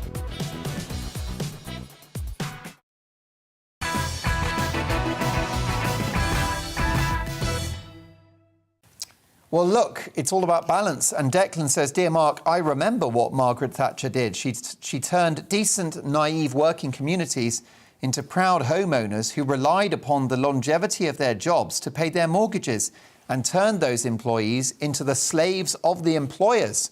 Decent, naive workers then turned into naive entrepreneurs. The end." Fantastic. Declan, thank you so much for that. Gary Chapman has emailed the programme. "Dear Mark, what was the point of Brexit? We haven't got control of immigrants or our waters." There you are. Well, I'll get to more of your thoughts. So many coming in. I could, as you well know, spend the whole show reading your emails, and perhaps I might do that on one occasion. The National Trust has lost thousands of volunteers over the last year, with some members telling bosses they've been abandoned, ignored and treated with disrespect. The charity, in turn, has insisted that volunteers had left for a variety of reasons, and the drop in numbers is largely due to being unable to recruit during the pandemic. Meanwhile, the effects of lockdown measures are still taking their toll on rural areas across the country. Responsible for plenty of important industries, including farming, among many others, is rural Britain ignored by the political and media class? To answer that, I'm delighted to welcome the deputy editor of Country Squire magazine, a man who is quite the clothes horse as well, James Bembridge. Hi, James. Hello, Mark. Thank you for having me. I've been an enthusiastic fan of yours on Twitter, and I'd recommend all of my viewers follow you straight after this interview, because you're a vociferous proponent of life in the country. And do you think, with regards to the pandemic, that those living in rural areas have been overlooked? Well, I mean, in general, we're not only overlooked, but sort of constantly heaped with disdain upon the metro media types. I wouldn't say that you are like that, obviously, of course.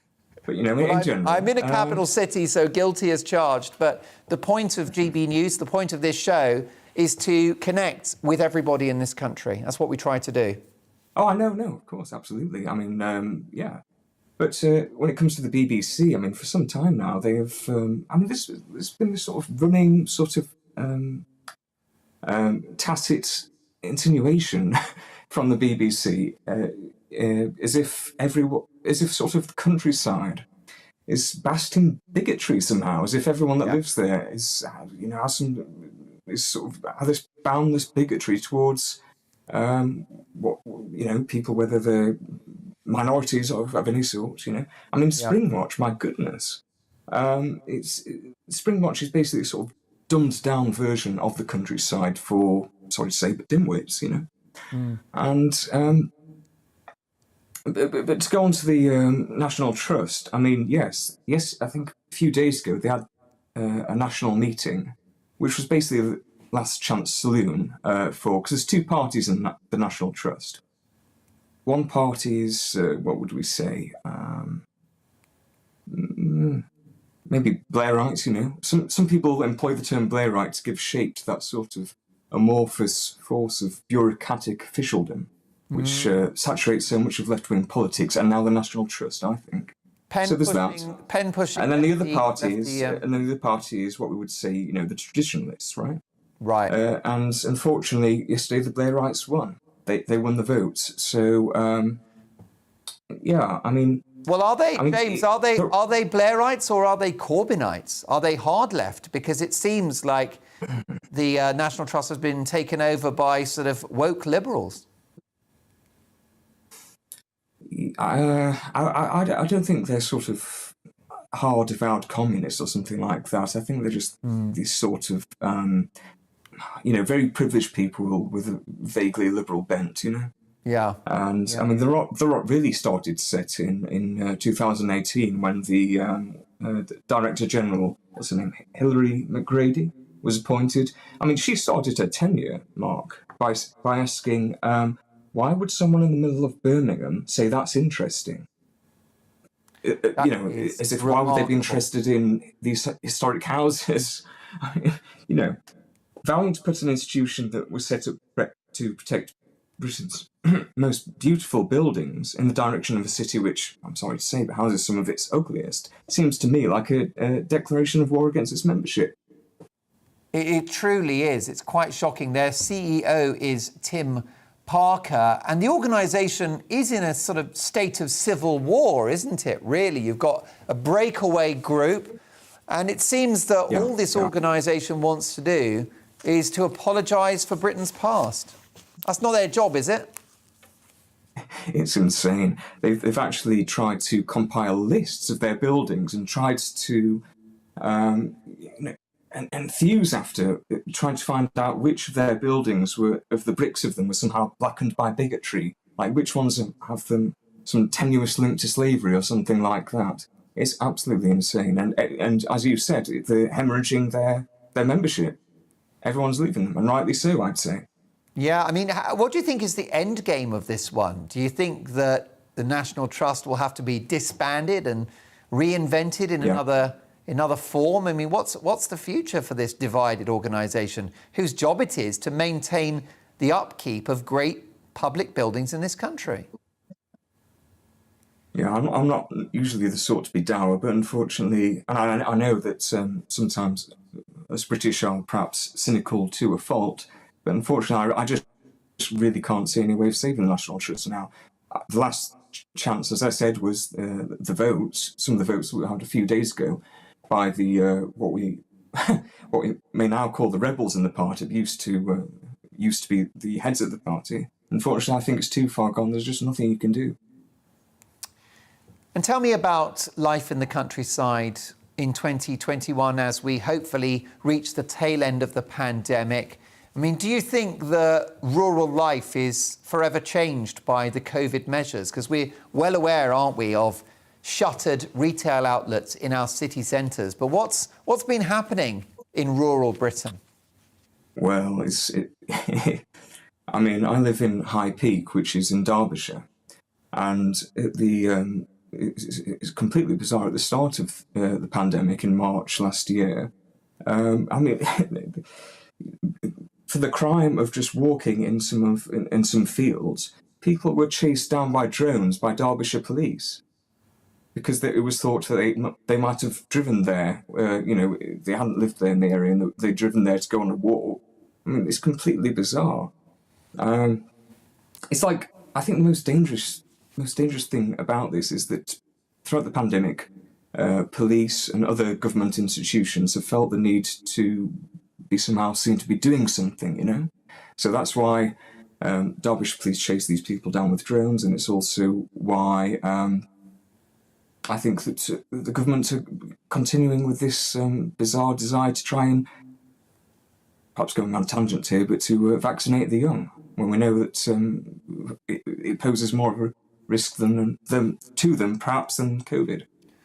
Well, yeah, I don't think it's justified. And if you want to seek any authoritative view on that one, why not listen to the JCVI, who are the vaccine agency who advised the government against it? Briefly, while I've got you, James, and I'm properly starstruck to have you on the show, because I do follow you on Twitter. Your Twitter handle, is it @JamesBembridge? Well, it would have been if I could have had that handle, but I couldn't, so I had to have the somewhat moderate handle of the Bembridge. OK, well, there you go. Well, look, it's highly recommended. And I've just received this email from Fiona. Hello, Fiona. Dear Mark, I cancelled my membership of the National Trust earlier this year. There's no way I will be seen to support them. I know many lovely National Trust volunteers who have been treated very badly, and I loathe their naive wokeness. I'm now much more interested in the Historic Houses Association. Benjamin says the role of the National Trust is to conserve and preserve the historical culture of this country, not edit its history or preach to the members. And then Jackie simply says it's an example of go woke, go broke. Jackie, I do agree with you on that one. Finally, you are the deputy editor of Country Squire magazine. Now, I know what it involves is wearing very high quality tweed suits, red and mustard cords, brogues. And also, tell me about your publication, though, Country Squire. Country Squire. What is its raison d'être? So it started after the Brexit plebiscite. It was basically started to give voice to the people in rural England who didn't feel served by, obviously, the BBC, which is the mouthpiece of The Guardian, or Sky News, which is the ring-piece of The Guardian. And, the best way to describe it is basically it's sort of spectator for Shire Tories, I suppose. Well, listen, it's a cracking read, and you are its deputy editor at Country Squire magazine. Check it out. I think you'll find it very informative and just the right side of escapist too. The British countryside, surely the most beautiful on earth. James Bembridge, what a treat to have you on the show. Come and chat with us again really, really soon. Coming up in Uncancelled at 11, why is Churchill College at Cambridge University now ashamed of Churchill? We'll discuss that. But next in My Media Buzz with my fabulous panel, we'll have a gallery of gaffes from COP26. Well, you know what it's called now. I want to thank Neil Hamilton for this line. It's Crap 26. And we'll be talking about it after this.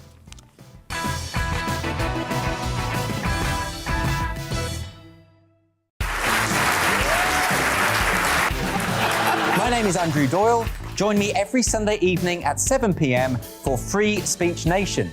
This is a show where we address current affairs and news stories of the week with the help of two wonderful comedian panellists. I brought in comics because I want to give it a lighter edge, and also they work for less. See you there.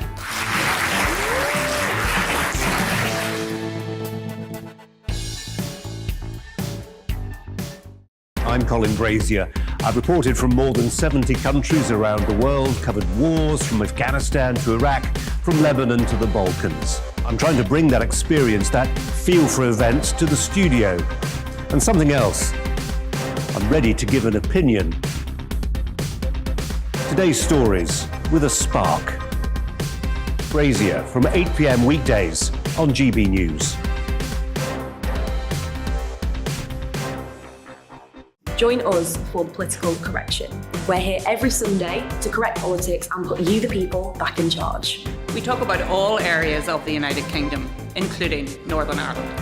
Our debate goes way beyond the Westminster Village. It's about the real country. It's about your opinion. So please, we want you to tell us what you think. This is the political correction. Every Sunday morning from 10 a.m. here on GB News.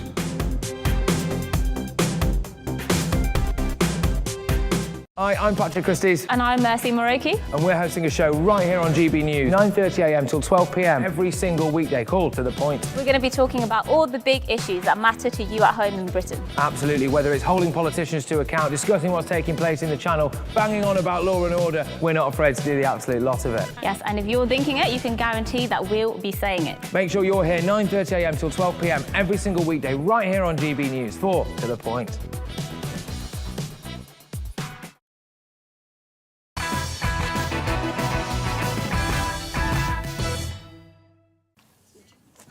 So many emails coming in. Mark, what's happening to the National Trust is sad, but I don't think they care. I don't think it's spontaneous either. I wouldn't be surprised to find they've got money men like Chinese money, Bill Gates, or George Soros behind them. George Soros. They couldn't give a toss about loyal members leaving. They've got serious dark money behind them. Well, there you go. I wonder about that. Lots of other emails coming in. On the COVID. Sorry, not COVID, climate, very easy to confuse the two. This is from Liz, who says, hi, Mark. Heating from homes and buildings, from automobile engines, shipping engines, airplane engines, dryers, air conditioners, computers, freezers, is creating heat, warming the air around us. So why is only CO2 mentioned? There is less and less cold air around as a consequence, surely. The balanced ratio of cold, hot air is never mentioned in this context, only as regards CO2.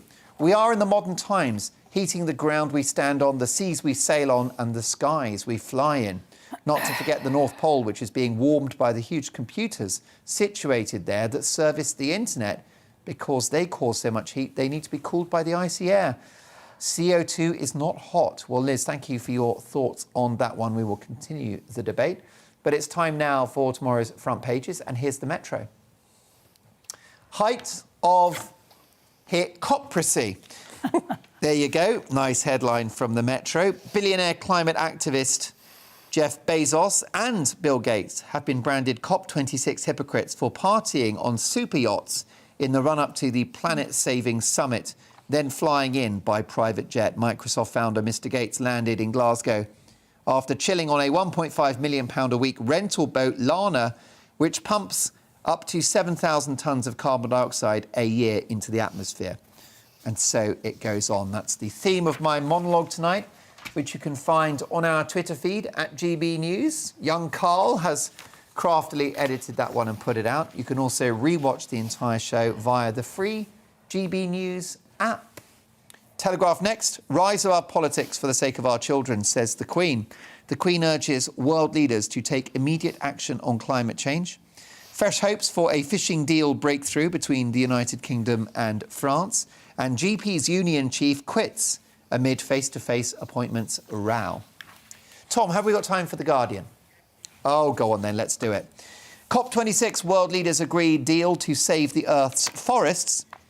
Declaration aims to tackle emissions, but experts point to previously costly failures. But world leaders have agreed a deal that aims to halt and reverse global deforestation over the next decade as part of a multi-billion-dollar package to tackle human-caused greenhouse gas emissions. And I think here's the point. Not many of you will object to the idea of us planting more trees, and that's why the debate around the green agenda must be nuanced and centred around a national conversation. Delighted now to have my panel with me.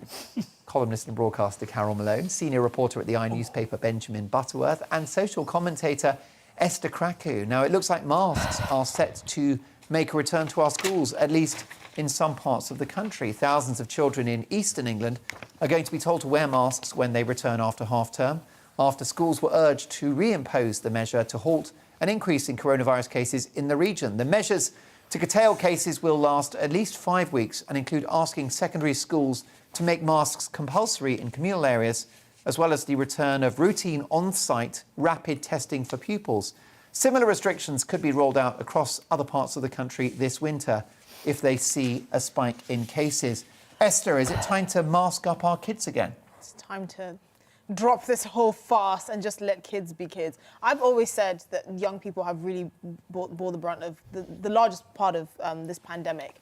And what now? You know, what exactly are you trying to achieve by increasing testing and by making kids mask up? Like, we're supposed to move out of this pandemic. We're supposed to transition back to normality, not keep, telling young people, actually, we're almost there and then rolling it back. I think young people have suffered enough. It's about time we stop this, we get rid of this farce. It's getting ridiculous. Dominic? Dominic? Where did that come from? Oh, no, my pet nickname for you has been outed. What? You call him Dominic? Yeah, backstage. Yeah. I'm just looking at Mark's makeup tonight. It's better than yours, actually. I'm more orange than Donald Trump. No, you're not orange at all. It's neatly done. He's not so clever tonight, but yours is very good. Well, I'll take that as a compliment. What's happened is I've covered a few shows because the brilliant, amazing Dan Wootton's away. Yeah. So as I've got increasingly fatigued, I've put another inch of makeup. I thought you were going to say I've covered a few spots or something. Well, you said that. Don't worry, I saw the trowel in the dressing room. Oh yes, they sprayed it on. Yeah, there you go. Well, listen, what do you think about this masks for kids? Well, I mean, look. I heard a school leader the other day that said, and obviously I haven't been in a high school any time recently, that they have to wear them in the corridors but not in the classroom. Now, if that's the case, I have to say I think that's a total nonsense and pointless because they're clearly going to be mixing among each other. That, to me, is silly. But when you've got rising cases, and we know that schools have the potential to be super-spreading areas, when schools broke up at the start of summer, we saw a distinct drop in cases, and we've seen it going up in areas like the east of England now. But I think, kids that want to get the vaccine and who have any kind of vulnerability should go and get that.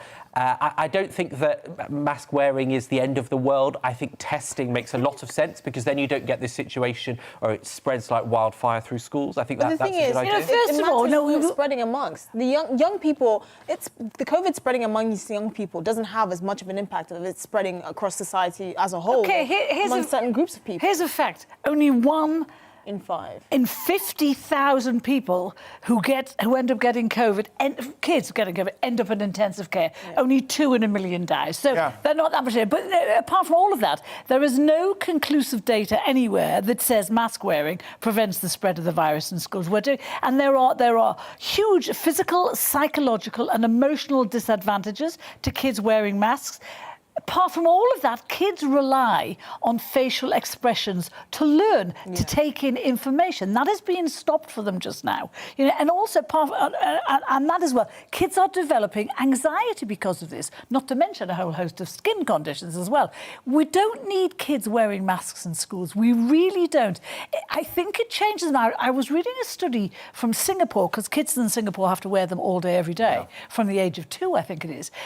And there was one parent talking about it, and Mum said the minute he puts the mask on, he becomes a different person. He changes, and I think that is true of our kids here. And it's not right. Get them vaccinated, for goodness' sake. I mean, only 1 in 5 young 12 to 15-year-olds in England are vaccinated. Get them vaccinated. We vaccinated. Well, we vaccinated the vulnerable, haven't we? Yeah, but we vaccinated that. I can't agree with. But we vaccinate kids for all sorts of viruses and conditions and diseases. That they Why could not die COVID? from. Yeah, that's significantly they could die from. So do it for COVID. Exactly, and also it helps reduce the spread, which is clearly a useful thing.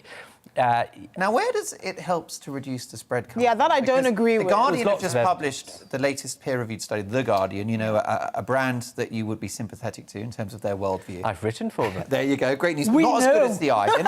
They're not as good as The Eye. I actually do read The Guardian every day, and it's a decent paper. But the bottom line is they've published peer-reviewed evidence that within households, for example, there is No difference in transmission from the vaccinated or the unvaccinated. I mean, you mentioned households, and actually, especially in some sort of cultural differences, there are multi-generation households, and I think kids that are going to school that live in those situations, maybe it'd be a good idea, even if they don't have a vulnerability, to get the vaccine.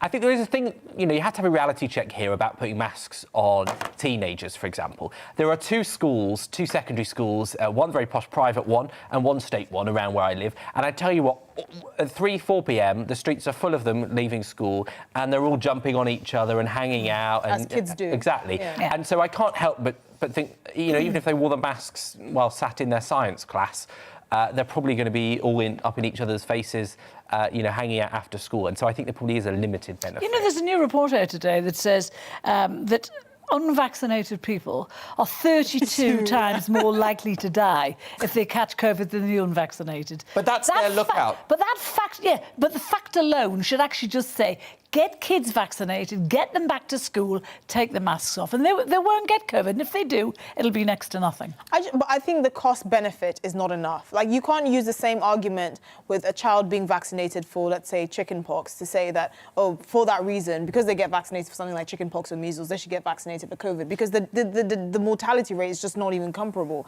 right? We know statistically children or young children and young adults are statistically far less likely to be seriously ill from COVID. And that's a fact. But they can still spread it to more than people if they who should were. be vaccinated anyway. Yeah. Well, yes, that's true. That's the thing. If the argument is to get vaccinated to protect other people, well, those other people should have taken the steps to protect themselves. No, you're right. In the first place. You're completely All right. right, but I would have to pick you up. Now, you know that we never disagree, do you, Carol? But the bottom line is that only offset. I'm supportive of the vaccine, but you just said a Joe Biden line there, which is you take the vaccine, you don't get COVID. No, well, OK, you do get COVID, but if you do get it, the symptoms are much reduced. You're not likely to be seriously ill or end up in hospital or die. Which is the case for children anyway.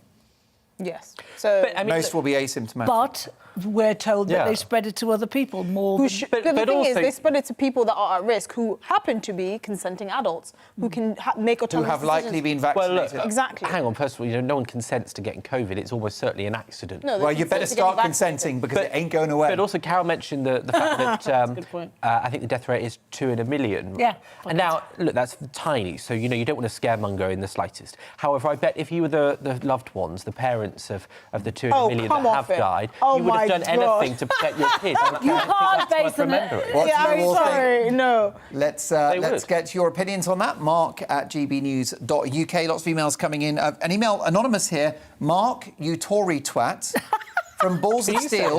Yes, I think I just did. From Balls of Steel to GB News, you've certainly let yourself go. Well, I don't have a name, unfortunately, but I'm not a Tory, and whether I'm a twat can be the judgment of my amazing viewers. Also, let's have a look. Johnny says, "Dear Mark..." Is there a poll? The viewers. Yeah, let's do it. Should we have a poll? Listen, we have such engagement on this show, and I've got so many amazing people watching, and it's wonderful to have you with us. And even if we don't agree, that's the point of the show, and that's the point of GB News. People love you. Well, listen. That's the only dissenting voice I have. It is, but you know what? I don't know who he is. I bet he could never say that to your face. This is the incredible thing about things that people say online. Say it well, to with my all face. that makeup, Listen, it's hard to... I haven't checked. It just bounce off. It could be my agent, let's be honest. Anything's possible. But listen, that's what I like. I welcome some friction here, and many of the emails I get, the ones that excite me, are the ones in which we don't agree. Lots of other emails coming in. Dear Mark, Mrs Thatcher privatised key industries, which was not always in the interest of the country, selling them cheaply. She provoked a bitter strike with the miners, which has resulted in the eventual closure of our mines. She was responsible for deregulation of the financial services, which made it easier for monies to be transferred abroad and make hostile takeovers of businesses easier. The so-called Iron Lady failed to stem the tide of immigration despite her reputation for resoluteness. GB News is informative, and I watch it when returning from work. Well, Alec, thank you so much for offering an alternative view on Margaret Thatcher. Now, in case you haven't heard, COP26 kicked off in Glasgow today, and it was certainly an eventful start. Despite having months to prepare, there were huge queues outside the conference centre as around 2,000 delegates and journalists were stuck outside in the icy Scottish weather. It's hard to make your voice heard at a global summit if you can't get into the building. One person not in that queue was climate activist Greta Thunberg, who's on the fringes of the conference. She doesn't sound bitter at all about missing out on an invite, though. Check this out. Change is not going to come from inside there. That is not leadership. This is leadership. Yeah! This is what leadership looks like. We say no more blah, blah, blah. No more exploitation of people and nature and the planet. No more exploitation. No more blah, blah, blah. No more whatever the they're doing inside there. What is she talking about? Do you know, and you guys cut out the swear words there. She was swearing as well all the time. Very choice No more language. blah, blah, blah. Yeah, but no, she said much worse than that. And when you have to swear the way she did today, you've kind of lost the argument. I think you have. Well, one man who definitely missed Greta's potty mouth was CNN's presenter Wolf Blitzer, because he was an hour away in Edinburgh, wrong city. Now, there's the tweets. I'm reporting from Edinburgh in Scotland, where 20,000 world leaders and delegates have gathered. No, they haven't, Wolf. You're in the wrong city. Organisation is clearly not a strong point for many at the conference. Twitter had a field day with Wolf Blitzer's blooper, including this fabulous response from Specsavers, a rewording of their famous slogan, and they've tweeted, should have gone to Glasgow. Bravo to the social media team at Specsavers. And then this brilliantly helpful map showed Wolf where he'd gone wrong. You are here, everybody else is here. Yeah. I mean, how can he have any credibility, a shred, when he can't... That's really embarrassing. I mean, it's unbelievable. I was genuinely confused whether it was an accident. I mean, it just... What, you think he did that on purpose? Looked stupid on purpose? But I wonder whether they wanted to broadcast from Edinburgh because they thought it was prettier or something. No. It was just such an unbelievably stupid It's a fabulous city. I lived there for 4 years. It is a fabulous city. I took my degree there, but it's just not where the conference is. And I think it's not great for CNN's reputation, or indeed it's not good for his reputation that he can't find the city he's supposed to... No. The biggest story in the world is in today. Yes. He missed it. Yeah, exactly. It's not good. I mean, you are a veteran of Fleet Street. If you'd made a howler like that as a newspaper reporter, it's over, isn't it? Oh, it's over. Yeah. And I mean, you know, your editor would never trust you to go anywhere ever again. No. And literally, they're only 40 miles from each other. Did he not notice that there weren't many other people broadcasting from there? I mean, it's just odd. But the thing is, how did no one else in his team pick this up? I'm assuming he didn't go because there. they're all American. Yes. Oh, God, bless them. Well, I mean, they think Scotland is a city in England. But that's called Edinburgh, and the COP26 is in Glasgow. Well, I know an American comedian who opened with a joke at the Edinburgh Festival, and he said, it's great to be in Scotland, it's a great town. Look, I just wish they'd stop calling it Glasgow, because that's what all the American anchors. It's Glasgow, not Glasgow. Yes, and they are a bunch of anchors, or aren't they? Glasgow, if you live there. Well, back in Glasgow, GB News' fantastic political editor and presenter Darren McCaffrey, who I spoke to earlier, shared this picture of the COP26 food menu. Forget calorie counting, they're doing carbon counting on their dishes. No one can enjoy their lunch without being saddled with guilt. A brilliant spot there from Darren, whose coverage of COP26 continues tomorrow. Best-in-class journalism here at GB News for the next 2 weeks. Finally, maybe US President Joe Biden overindulged on that lunch menu, or maybe he was just really bored because he was spotted sneaking a quick snooze inside the conference. My God. Unbelievable. He is a houseplant. It's not a good look, is it? Never shy of napping in public is our Joe. Lots more to come in Uncancelled. We've got a big story. Why does Britain hate Winston Churchill? See you in 2.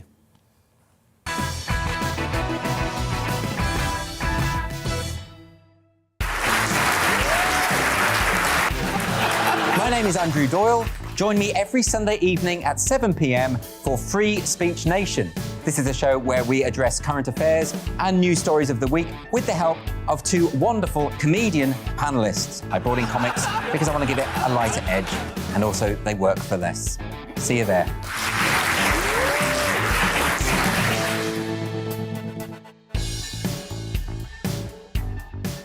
I'm Colin Brazier. I've reported from more than 70 countries around the world, covered wars from Afghanistan to Iraq, from Lebanon to the Balkans. I'm trying to bring that experience, that feel for events, to the studio. And something else. I'm ready to give an opinion. Today's stories with a spark. Brazier from 8 p.m. weekdays on GB News. Join us for the political correction. We're here every Sunday to correct politics and put you, the people, back in charge. We talk about all areas of the United Kingdom, including Northern Ireland. Our debate goes way beyond the Westminster Village. It's about the real country. It's about your opinion. So please, we want you to tell us what you think. This is the political correction. Every Sunday morning from 10 a.m. here on GBNews. Hi, I'm Patrick Christie's. And I'm Mercy Moroki. And we're hosting a show right here on GB News, 9:30am till 12pm, every single weekday, called To The Point. We're going to be talking about all the big issues that matter to you at home in Britain. Absolutely, whether it's holding politicians to account, discussing what's taking place in the Channel, banging on about law and order, we're not afraid to do the absolute lot of it. Yes, and if you're thinking it, you can guarantee that we'll be saying it. Make sure you're here 9:30am till 12pm, every single weekday, right here on GB News for To The Point.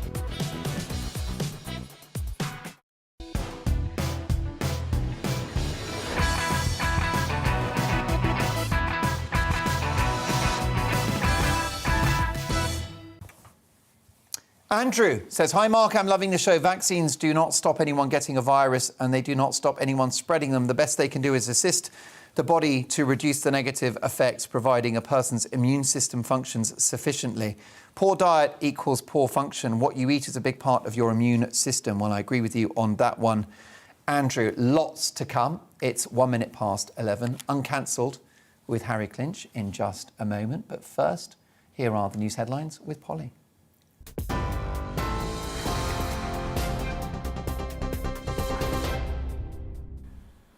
Good evening. Her Majesty the Queen has addressed world leaders attending COP26. In a special video message, Her Majesty has said, "None of us lives forever, but we're not doing this for ourselves, but instead for our children and our children's children." As the impact of the environment on human progress was a subject close to the heart of my dear late husband, Prince Philip, the Duke of Edinburgh, I, for one, hope that this conference will be one of those rare occasions where everyone will have the chance to rise above the politics of the moment and achieve true statesmanship. Well, earlier on today, Boris Johnson addressed the climate summit in Glasgow as well. Around 120 heads of state and government heard the Prime Minister's speech, including US President Joe Biden, the French President Emmanuel Macron, and Canadian Prime Minister Justin Trudeau. Well, elsewhere, speaking at a rally near to the summit, Greta Thunberg told climate activists that politicians were merely pretending to take people's lives seriously and that COP26 would not create change. Change is not going to come from inside there. That is not leadership. This is leadership. Yeah! This is what leadership looks like. We say no more blah, blah, blah. No more exploitation of people and nature and the planet. We're sick and tired of it and we're going to make the change, whether they like it or not. Well, more than 100 countries will sign up to protect forests across the globe by 2030. Tomorrow, leaders at COP26 will commit to stop and reverse deforestation and land degradation by 2030. Downing Street said the pledges were backed by £8.75 billion of public funding, with a further £5.3 billion in private investment. Away from COP26, President Macron has appeared to have backed down on threats to take action against the UK in a dispute over post-Brexit licences to fish in British waters. Earlier on today, he warned the French could block British boats from landing their catches in French ports from midnight tonight. Well, the dispute comes after UK and Jersey authorities denied licences to French boats. Mr Macron now says negotiations must continue, and tonight a UK government spokesman welcomed that new position. The Foreign Secretary Liz Truss had warned the UK could take legal action if the French didn't back down. The former England and Kent cricketer Alan Eggleston has died at the age of 57. He'd been receiving end-of-life care after suffering 2 strokes, one in 2018 and the other last year. The ex-seam bowler played in 3 tests and 4 one-day internationals for England and represented Kent for 12 years. Vaccinations now, and the Oxford English Dictionary creator has declared vax the word of the year for 2021. The organisation says that by September this year, it was used 72% more frequently than previously. And that comes after last year's report was expanded to reflect the unprecedented nature of 2020, including words like furlough, COVID-19, and the phrase Black Lives Matter, amongst some of the more popular new items on the list.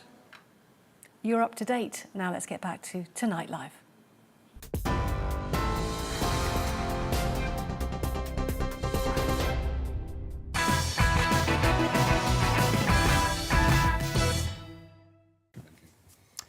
Uncancelled in a moment, but at this moment in every show, we take a look at tomorrow's newspaper front pages. And let's start with the Telegraph, shall we? Rise above politics for the sake of our children, says the Queen, who urges world leaders to take immediate action on climate change.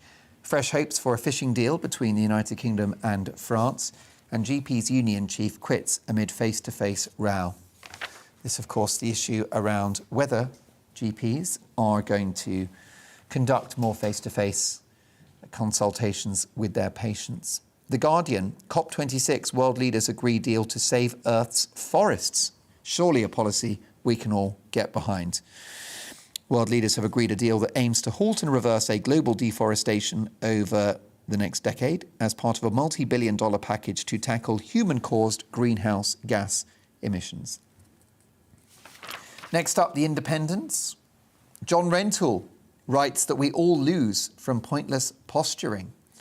And Andrew Buncombe, one of their columnists, writes that big polluters are using Facebook to their own ends. Greta Thunberg, pictured on the front of The Independent, joining young people from around the world to protest outside the COP26 venue. And India's climate pledge to cut 1 billion tonnes of carbon. India's pledge to slash carbon emissions by 1 billion tonnes lifted some of the gloom over COP26 last night after it opened to stark warnings of the terrible price of climate failure. The Times, French delay tough new checks at ports after legal threat. President Macron backed down last night over disruptive new checks on British lorries and boats after the UK said it would sue the EU. Amazing, isn't it, what happens when you stand up to a bully? Answer the call of future generations, urges the Queen. The monarch addresses leaders at COP26, making an impassioned plea for an ambitious climate deal. The Daily Mail, Green Queen and a deeply personal ultimatum. And MPs' brakes on smart motorways. Deadly safety flaws mean the construction of smart motorways must be halted, say MPs. This is a victory for the Daily Mail newspaper, who have demanded a halt to this deadly experiment. I've interviewed a lady whose husband was killed as a result of a mistake on a smart motorway, and it's a devastating story, let me tell you.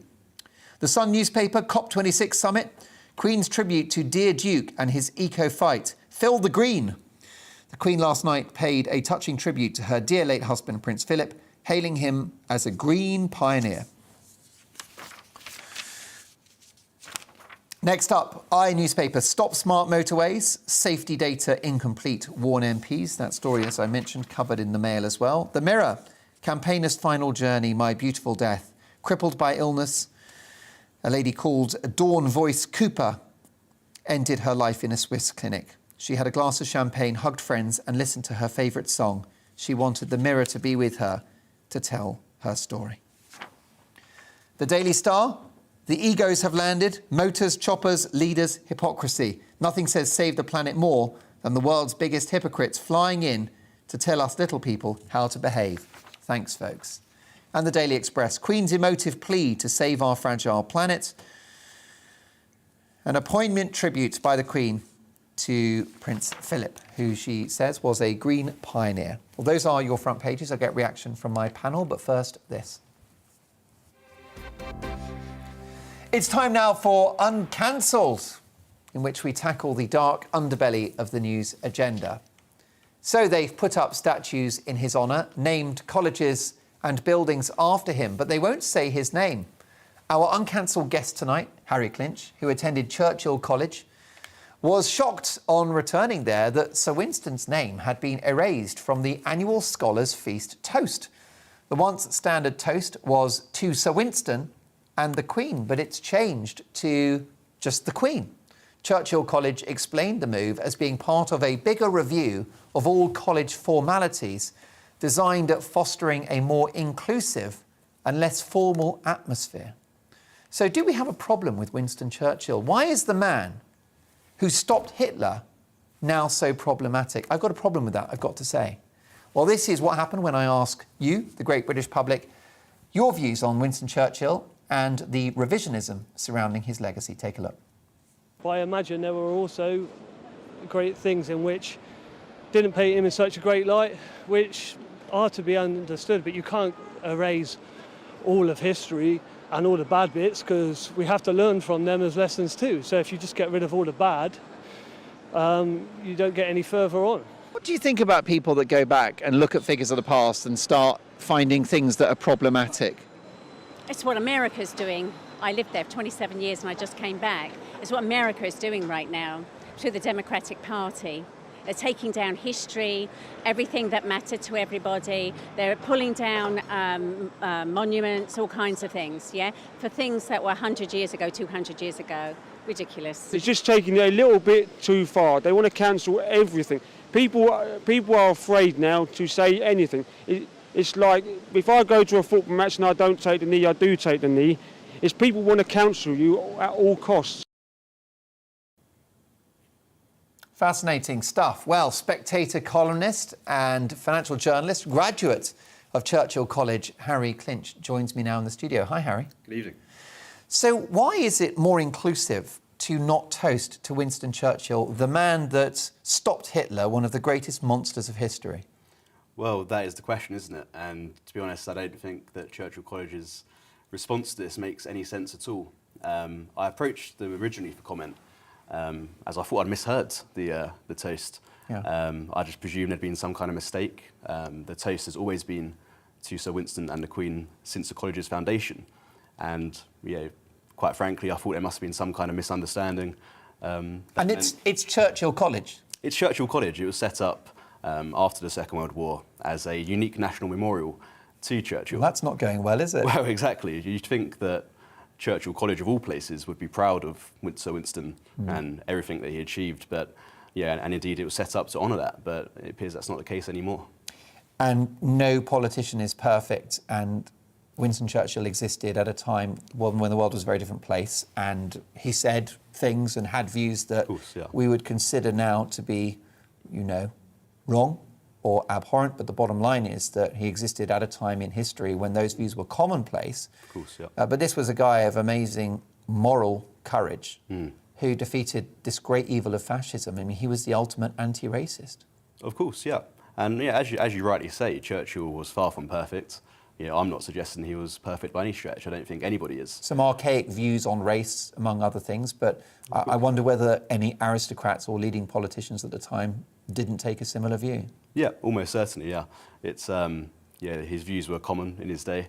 They're not views we would share now. And as I say, nobody's saying he's perfect. And it's all about context, isn't it? It's all about context. And I think the main point as well is that, despite his flaws and despite his mistakes, his achievement firstly in May 1940 by standing up to Hitler and then actually winning the war throughout the years that followed, if that's not worthy of remembrance and of honouring, then I don't really know what is.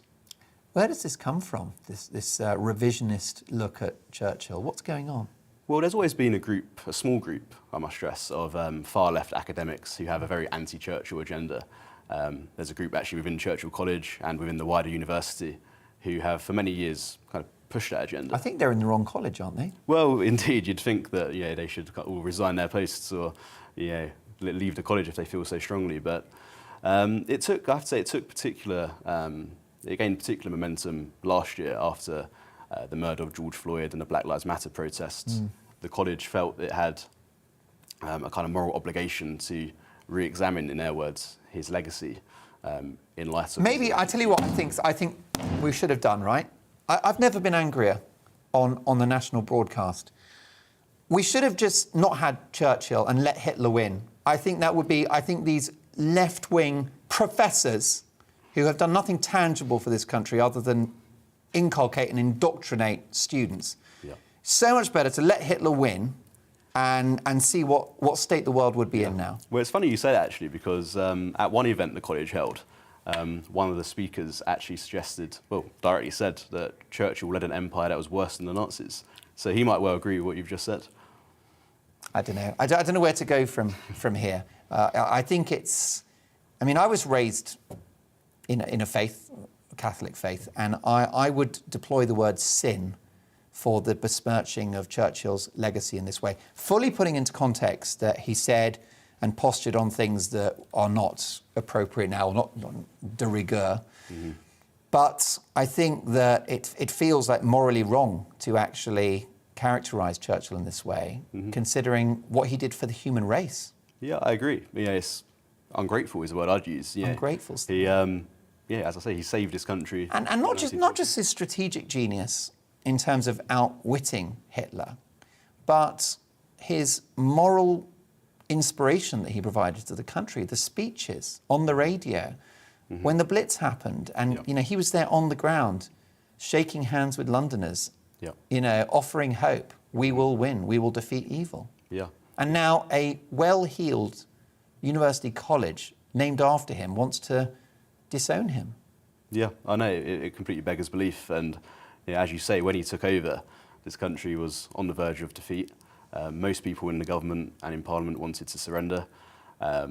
He was the one figure who really could take the initiative and actually stop this country from surrendering and see us through the war. I don't understand it. I'm sorry, Harry. I'm really struggling. And your article in The Spectator, by the way, fantastic. Let's bring in my panel, who I think will definitely help me. Esther, Benjamin, and Carol.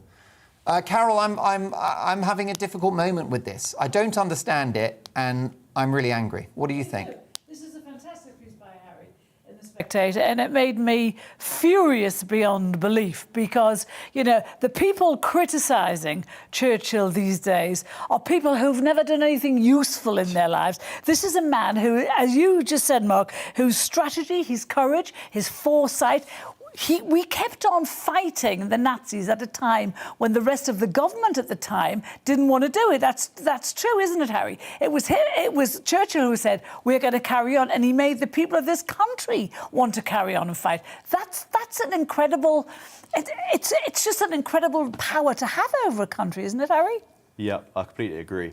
There's a good argument to say he's the one person in May 1940 who could lead the country through its darkest moments and actually see us through the Second World War and save this country from the Nazi threat and the contribution he made to this nation's history and indeed to the entire world. I mean, we wouldn't have won the war without him, Harry, would we? I mean, I think this is akin to, in 20, 30 years' time, South Africans not mentioning Nelson Mandela. I really do. So, don't mention Mandela now because he's problematic because of some ridiculous thing that's been excavated from the past. Benjamin, what do you think? Do you share my and Carol's anger? I mean, in large part, I certainly, think people that have vandalised Churchill's statue in Parliament Square are wrong, and Churchill is a hero because we wouldn't be sat here without him. Yeah. That is evidently true, and I think it's a very fringe viewpoint to not think like that.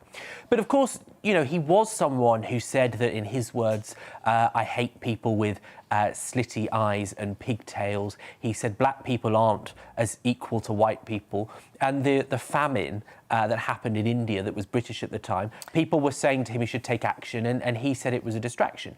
And so my question is that, while I certainly think he's a hero figure, do you not think that we are denying ourselves this far after, we're denying ourselves as a country the reality to not recognise his flaws more readily? But no one is denying that reality. And let Harry answer that. That's important. He answers it. Quickly, Esther. No one is denying that reality. And I think Mark, using the example of Nelson Mandela, is actually very apt in this situation as well, because everyone sees Nelson Mandela as a hero, and he was, by a large stretch, a hero. But Nelson Mandela also had his flaws, and he was also convicted of acts of terrorism as well. So I don't think, no one is denying that. But I think to vandalise statues, I mean, look, the people that are making but that wasn't my question. But the people that are making your argument, for instance, who I'm Well, assuming... you're not making my argument. That isn't what I said. Hold on. Well, how about letting Harry answer the question? Are making your argument that I assume consider themselves quite intelligent.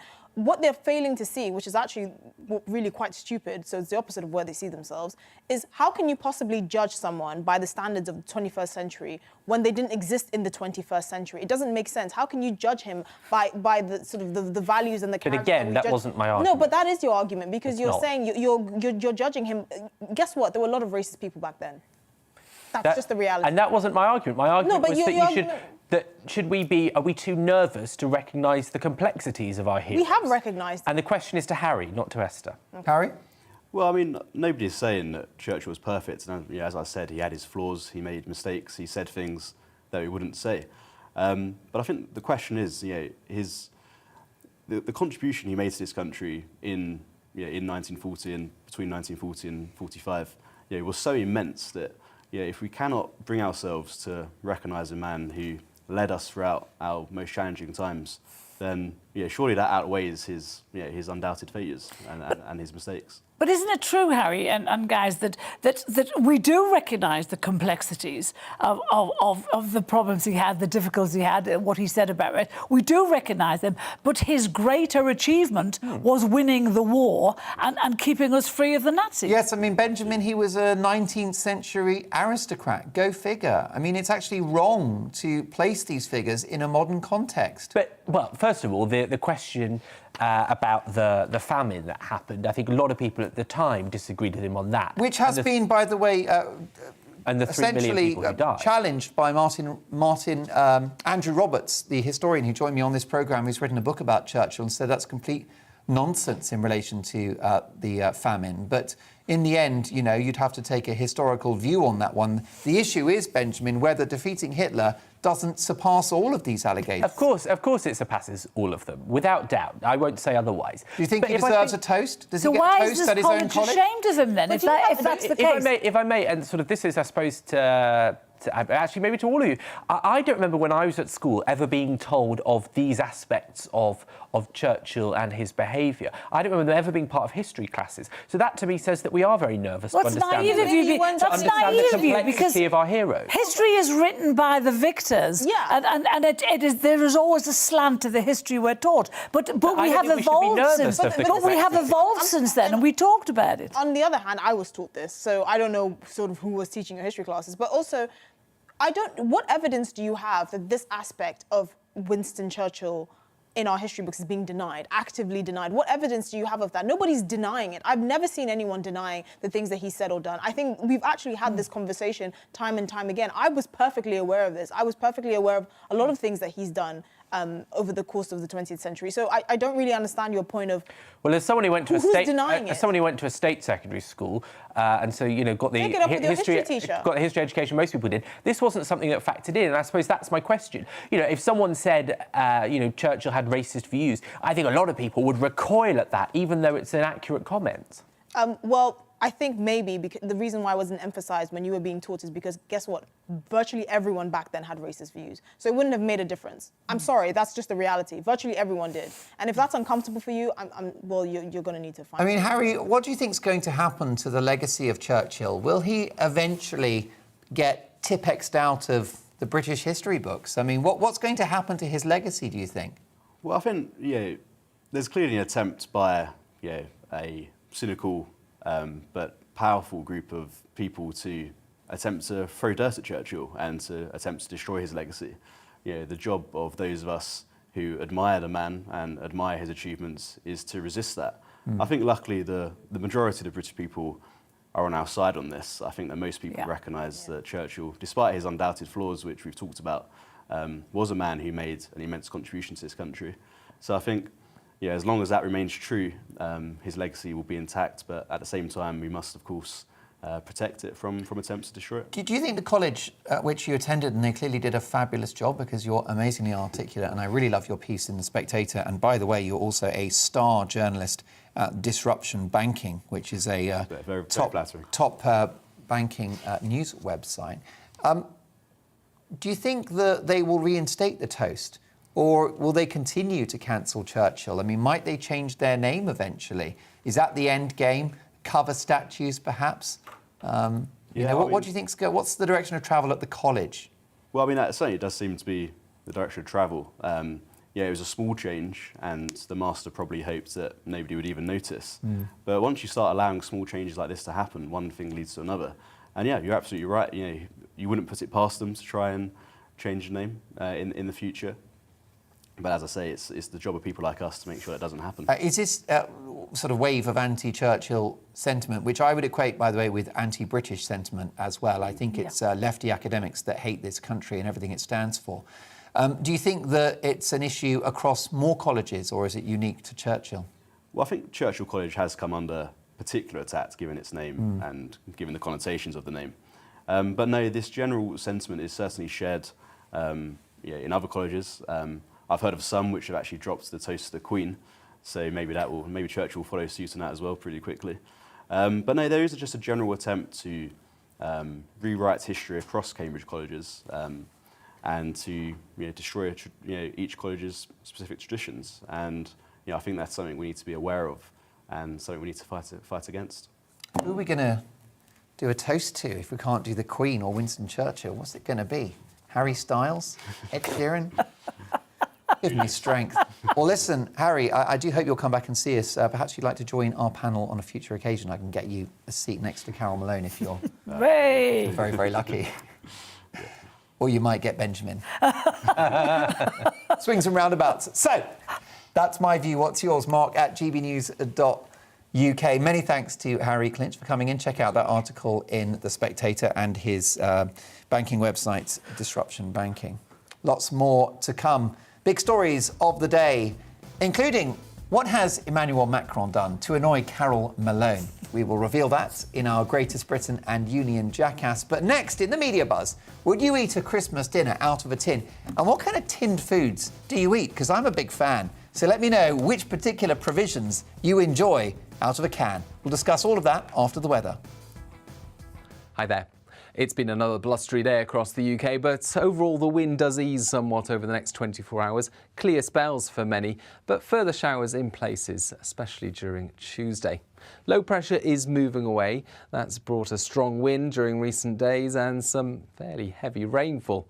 But as that pushes away, the isobars open up, particularly across southern parts of the UK, with the winds easing here and clear spells expected. Northern and western parts of the country see further showers arriving overnight, but away from those showers, temperatures falling. We're looking at perhaps a touch of frost in places as we start off Tuesday, and a few mist patches for sheltered parts of southern England in particular. The mist continuing through to mid-morning, I think, in places, but away from the mist, away from the showers, actually plenty of blue skies about first thing. It will be a chilly start to the day, but actually, with that sunshine, feeling pleasant enough. Showers continue for northern Scotland, western shores as well, and then a few making their way inland as well. So just about anywhere could catch a shower, but they'll be fairly fleeting, and away from them, good spells of sunshine, highs of 9 to 12 Celsius. Any showers inland then ease away on Tuesday night. Lengthy clear spells for many, but some areas of cloud and showers will drift south, mainly affecting western and eastern coasts, but one or two making their way into central areas. Away from the showers, once again under clear skies, a touch of frost possible just about anywhere really on Wednesday morning, away from coastal areas. But further showers will be affecting those coastal areas we start on Wednesday, with plenty of sunshine in between. And on the whole, Wednesday looks like a fine, bright day. The wind pushing showers into North Sea coasts, further showers for parts of West Wales, Cornwall, northern Scotland, Northern Ireland. It will feel cold in that wind as well, and temperatures on Wednesday and Thursday below average across the country. By Friday, fewer showers, a little milder.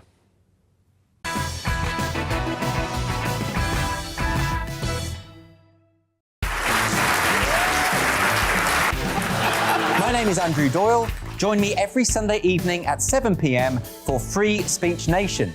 This is a show where we address current affairs and news stories of the week with the help of two wonderful comedian panellists. I brought in comics because I want to give it a lighter edge, and also they work for less. See you there.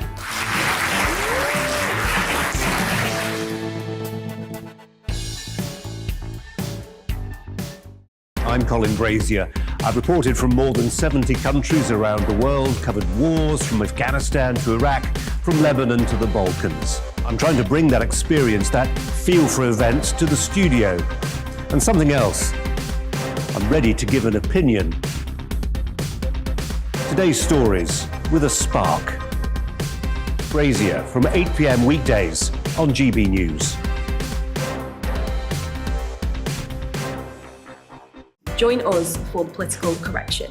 We're here every Sunday to correct politics and put you, the people, back in charge. We talk about all areas of the United Kingdom, including Northern Ireland. Our debate goes way beyond the Westminster Village. It's about the real country. It's about your opinion. So please, we want you to tell us what you think. This is the political correction. Every Sunday morning from 10 a.m. here on GB News.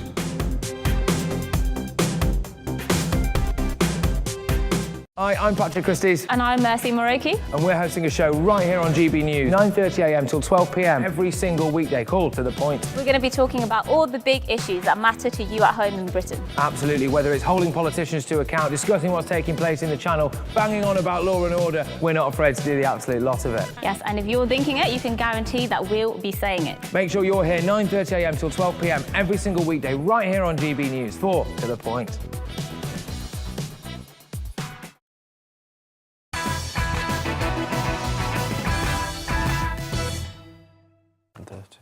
He's back. I'll get to your emails shortly, but let's get to our next story because with me are my panel of Carol, Benjamin and Esther. Yesterday saw the end. It's all going really well. Well, it is. I tell you something, it's live TV. And by the way, we are getting so many emails and lots of positive messages about the show. Thank you so much for being with us. Love having your company. It's Mark Dolan in for Dan Wootton today, tomorrow, Thursday, Friday. And then Dan is back in the hot seat on Monday. Can't wait for that one. Now, yesterday saw the end to this year's Black History Month, but Equalities Minister Kemi Badenoch has warned it should not be becoming Racism History Month. In the Daily Telegraph earlier today, whilst she supported a study of Black history, she cautioned it not to become a political event and a copy of what is an American import. Badenoch suggested that it should instead be called British and Commonwealth History Month. Yes. So have we made Black History Month more about identity politics and racism and less about celebrating black contributions to British history? What do we think about this, Esther? Can I just say Kemi is my spirit animal? Everything she says, I tend to agree with. Yeah, I think her point about it being, at the risk of being an American import. I said this from, the beginning of the whole Black Lives Matter thing from last year. I've always seen it going in that direction, just because I feel like the people, however well-intentioned they were, just didn't understand the distinction between Black British people and Black Americans, or Black British history or Black American history. So there's always this sort of juxtapositioning of trying to import the same kind of issues, social issues that you have in the US with the social issues here. But it's a completely different... When the horrific murder of George Floyd happened. Well, suddenly everyone in Britain's like, well, that's the same here, and it's like we have a very different history with people of different races to the United States. Yeah. Yeah. And that was which had apartheid in the 1950s. Well, yeah, but that was my big frustration as well, because it was such a shame, because it was actually washing away a lot of Black British history. And also every time now we've noticed like this whole conversation, especially this month, I kept reading in the newspaper, white privilege this and white privilege that. I'm just like, oh God, for goodness sake. If you're going to talk about the contributions of Black people in this country, just make it about that. Don't talk about, contentious issues that not everyone agrees with, even Black people as well. And that was a huge frustration of mine. So yes, I completely agree. Does it also sort of create the narrative of victimisation among Black people in this country, that you're sort of being taught that you're a victim? Because the thing is, that's certainly the view of Catherine Birbal Singh, who's one of the sort of chiefs of social mobility now for the government, and she said exactly that you're telling young children of colour that they are victims. I think you might find that Esther said that 2 weeks ago on this very show. Yeah, she said exactly that. That's the point. If you have white privilege, there has to be a counter to that. There has to be a Black disadvantage, right? And that's a conversation. And for me, my frustration is, because of the diversity and the nature of this country, when you talk about white privilege, you do realise a huge chunk of the British population is actually, the UK population is actually European. And Western and Eastern European. Can Eastern Europeans talk about white privilege? I mean, come on, right? If you were an Eastern European growing up under communism in the 70s and 80s, where do you get off talking about white privilege? It's not even a part of your history, but, Or if you're a Romanian plumber or construction worker that's in squeezed into Council flat in Essex. Yeah, that's it. Working long hours and being paid very badly. Yeah, exactly. And I just, it's really frustrating. Kemi is spot on.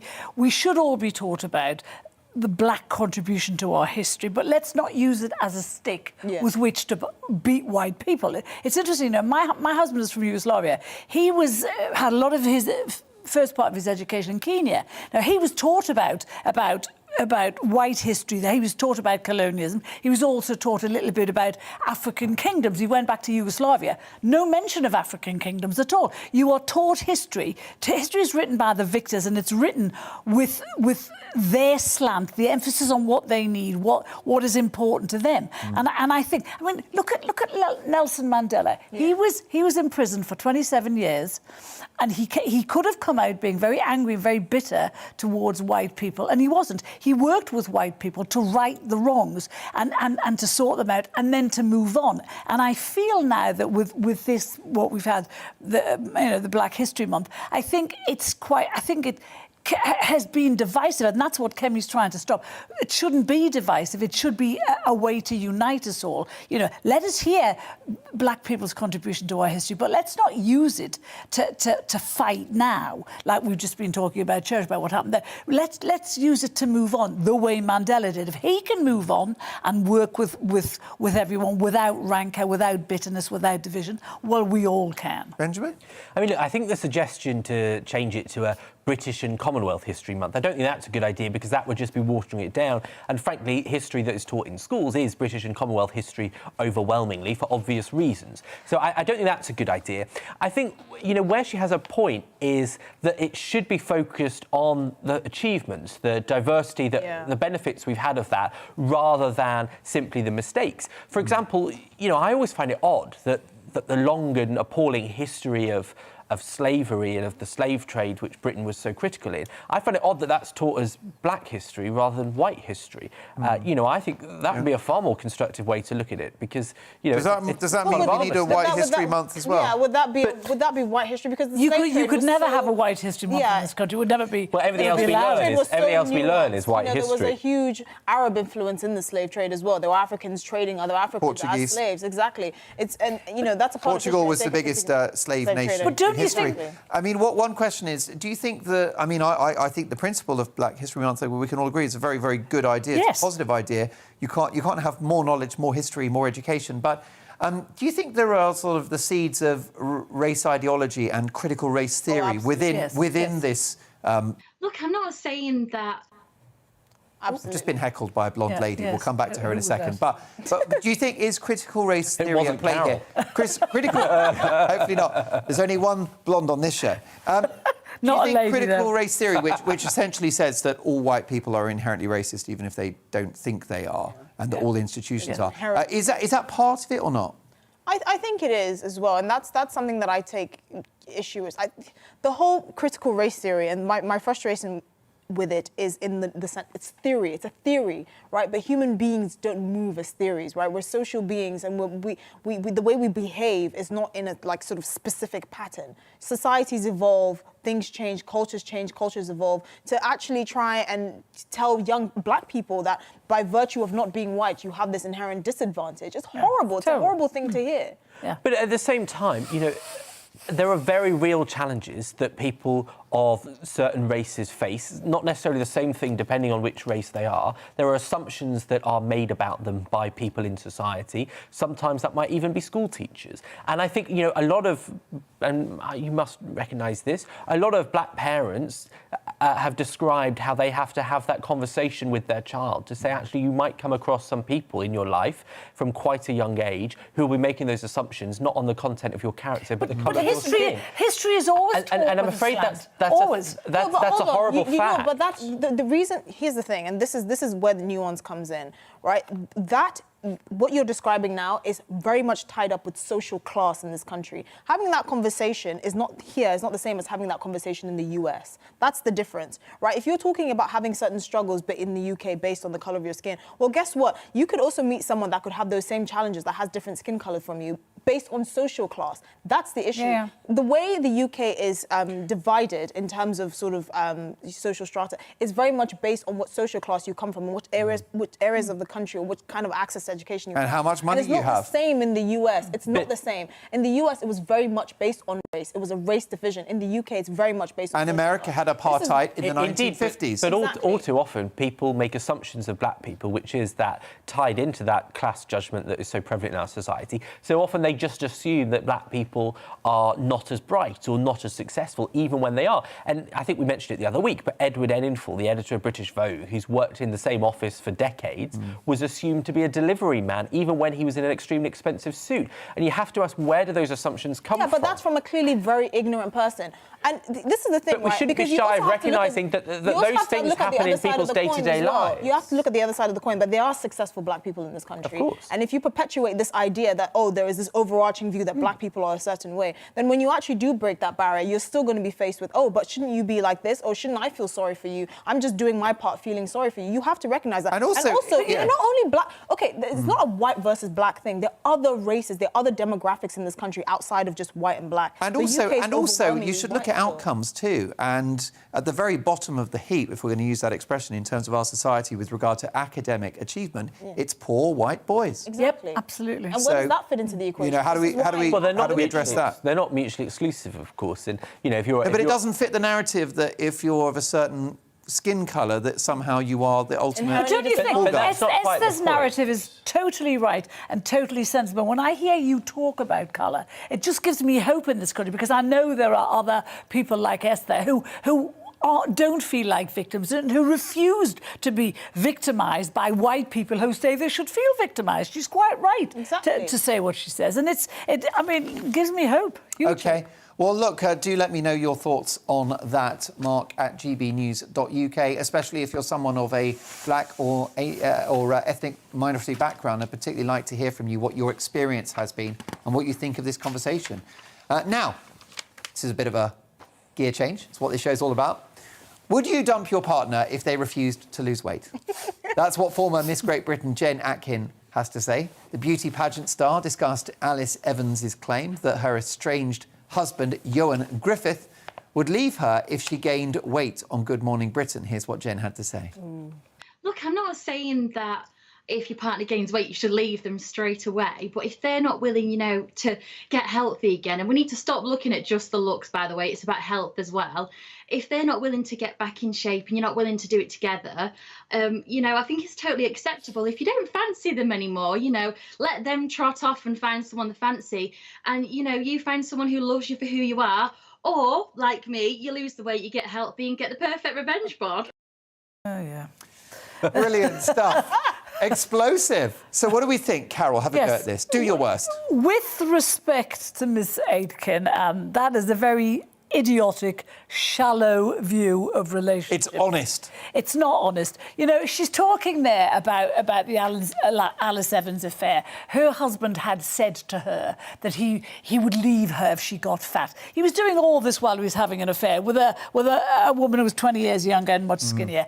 Outrageous thing to say to your wife. It's hurtful. It's awful. This girl is actually saying, you shouldn't leave somebody straight away if they get fat. Hello, she's lost 8 stones. Good for her. But so have I in my life. And the idea that she doesn't think she's going to put it back on, she will at some point. And if she gets treated the way she's telling other people should be treated, if she's saying that guys should finish with you because you put a couple of stones on, if that was the case, I'd have been divorced 20 years ago. I've been yo-yoing like a maniac for 20 years. Mr. Maloney is the luckiest man around. Don't call him Mr. Maloney. He'll have you for that. That's it. He'll have you for that. Did you keep your maiden name? He really likes you, don't say that. Oh, no. But yeah, my married name is Muller-Begovic. It's quite a long one. But, you know, it's outrageous to imagine, to suggest and naive that people stay together because of their dress size. This girl is very silly. And what she said today will have angered me. I heard her today. I wanted to punch the telly in. Benjamin, are you courting? Silly. Are you courting at the moment? Silly. None of my business. Are you, darling? Well, look, it's not blind date. So, Hashtag it's complicated. There's a curtain over there, right, with 3 people on. No, what it is he's got to pretend to be single. So he has to not wear that yellow jumper on a date. That's the same reason that Cliff Richard always pretends to be single. It's for the fans. Well, don't make them jealous. Well, we won't go there. I'm not entirely sure that's I chose the wrong example. Look, You know, I think, you know, and not that I'm particularly experienced in it, but look, in a relationship, in anyone's life, looks fade, but your personality should get brighter, right? Yeah. You know, that's the benefit of a loving relationship in which you get to know each other deeply. And so I think the idea that you'd get rid of someone just because they put a bit of weight on suggests that, you know, if you wanted to break the relationship off just because of a weight gain, that suggests it wasn't the right relationship in the first place. It was never that genuine. I'm going to get crucified. Well, Esther, I want you to really be honest, because I would argue that, of course, you know, you don't judge your partner if they... I mean, I actually, 3 years ago, I suddenly got the dad bod, you know, and then I changed my diet a bit. You know, luckily, Mrs. Dolan didn't... You're really back skinny. At 3 stone I lost. No. 3 stone, yeah. But Mrs. Dolan was not dropping hints or anything, or divorce papers, it was just a decision I made. But I do wonder whether, Esther, there is an unspoken agreement when you go in a relationship, which is you're going to do your best to sort of keep yourself, you know... I think that's reasonable. You brush your teeth. I think I completely brush agree your hair. with Carol. Don't be shallow about it, right? Because I think what the girl said was basically, if your partner puts on weight, you have an excuse to leave them. But I do think attraction is very important. I think when you enter a relationship with someone, you know the things that you like about that person and vice versa. And I think that goes down to values as well. Just part of my values is I just will always just keep my weight in check for my health mainly, but also because what it also is, it's not only weight, is it? It's about making an effort. Exactly, and I feel like there's an element occasionally I meet Mrs. Dolan after work. And I still, like, you know, brush my hair. I mean, you wouldn't know it, would you? But, no, darling, you know, I kind of like, I wear a clean shirt. Yeah, iron your shirt, because you don't on telly. I don't iron my shirt. He did iron it tonight. But can I tell you a funny story? One time at my fattest, my husband and I were watching a rugby match, and he said to me, he was looking at the prop forward that weighed about 16 stone too, and he said to me, darling, he said, you know when I said I'd love you no matter how fat you got? And I said yes. He said, how fat are you intending to get? Because that bloke on there is heavier than you. Sorry, no, I was heavier than the bloke than the prop forward. Oh my gosh, they're going to have to... No, well, I said to him, well, I don't intend to get fatter than this, but I might. You know, who knows how many cakes I eat. They're going to have to rewrite the marriage vows in sickness and in girth. Very good. Now, the Christmas crisis is upon us. Turkey shortages, potential veg shortages. Don't worry, I don't buy that project fear. I think it will be fine. But either way, Heinz have a solution. The Christmas dinner soup has been released and will contain all the seasonal trimmings, chunks of turkey, roast potatoes, pigs in blankets, Brussels sprouts and cranberry sauce. Only 500 cans will be available. But have they saved Christmas? They're not the only ones that have created this innovation. There is chicken in a can. Remarkable stuff.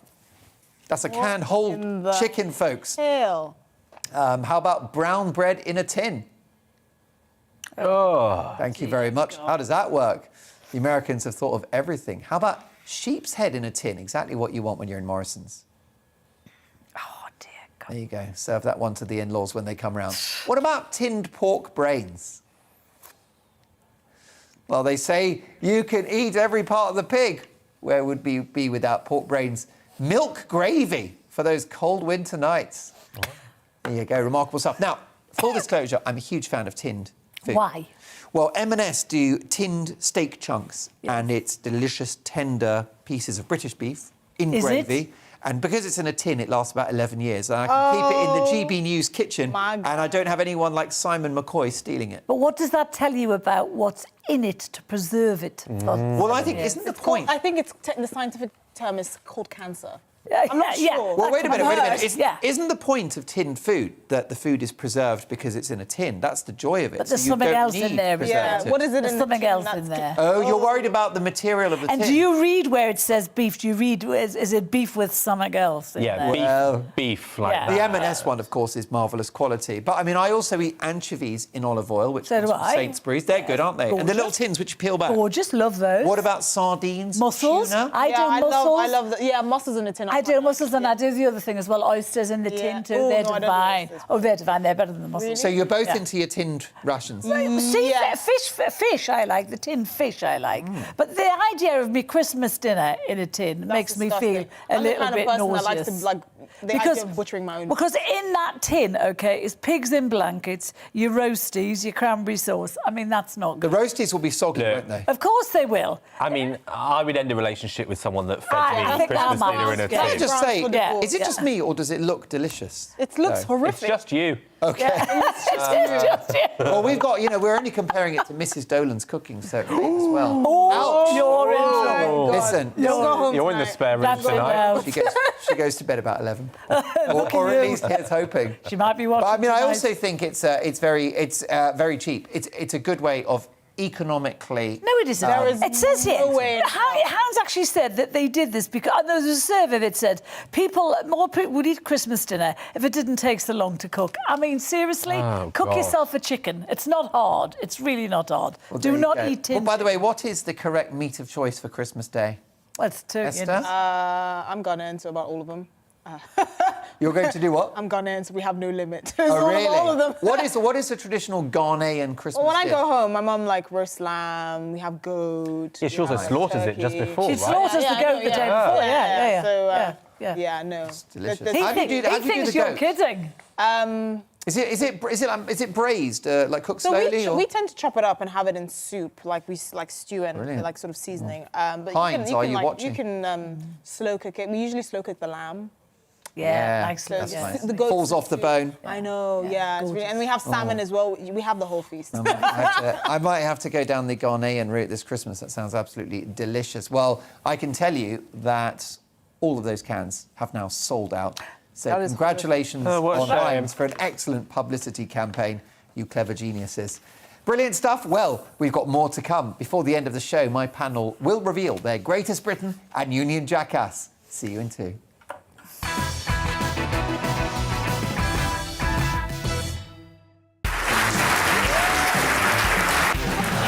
My name is Andrew Doyle. Join me every Sunday evening at 7 p.m. for Free Speech Nation. This is a show where we address current affairs and news stories of the week with the help of 2 wonderful comedian panellists. I brought in comics because I want to give it a lighter edge, and also they work for less. See you there.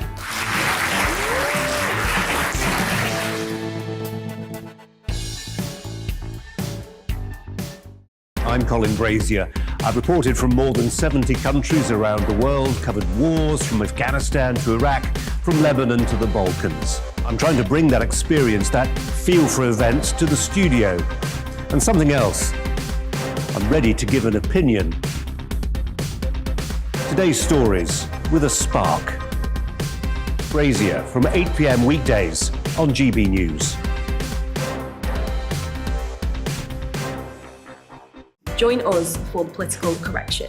We're here every Sunday to correct politics and put you, the people, back in charge. We talk about all areas of the United Kingdom, including Northern Ireland. Our debate goes way beyond the Westminster Village. It's about the real country. It's about your opinion. So please, we want you to tell us what you think. This is the political correction. Every Sunday morning from 10 a.m. here on GB News.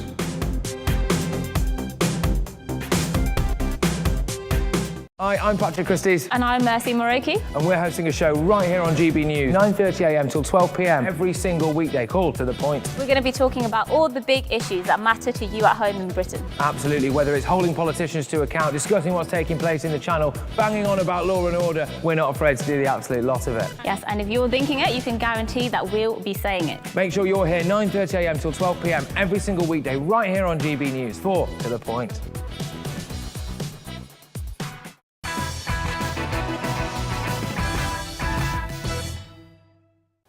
Howard has emailed the show and he says, and he agrees with me, that Christmas dinner soup looks really good.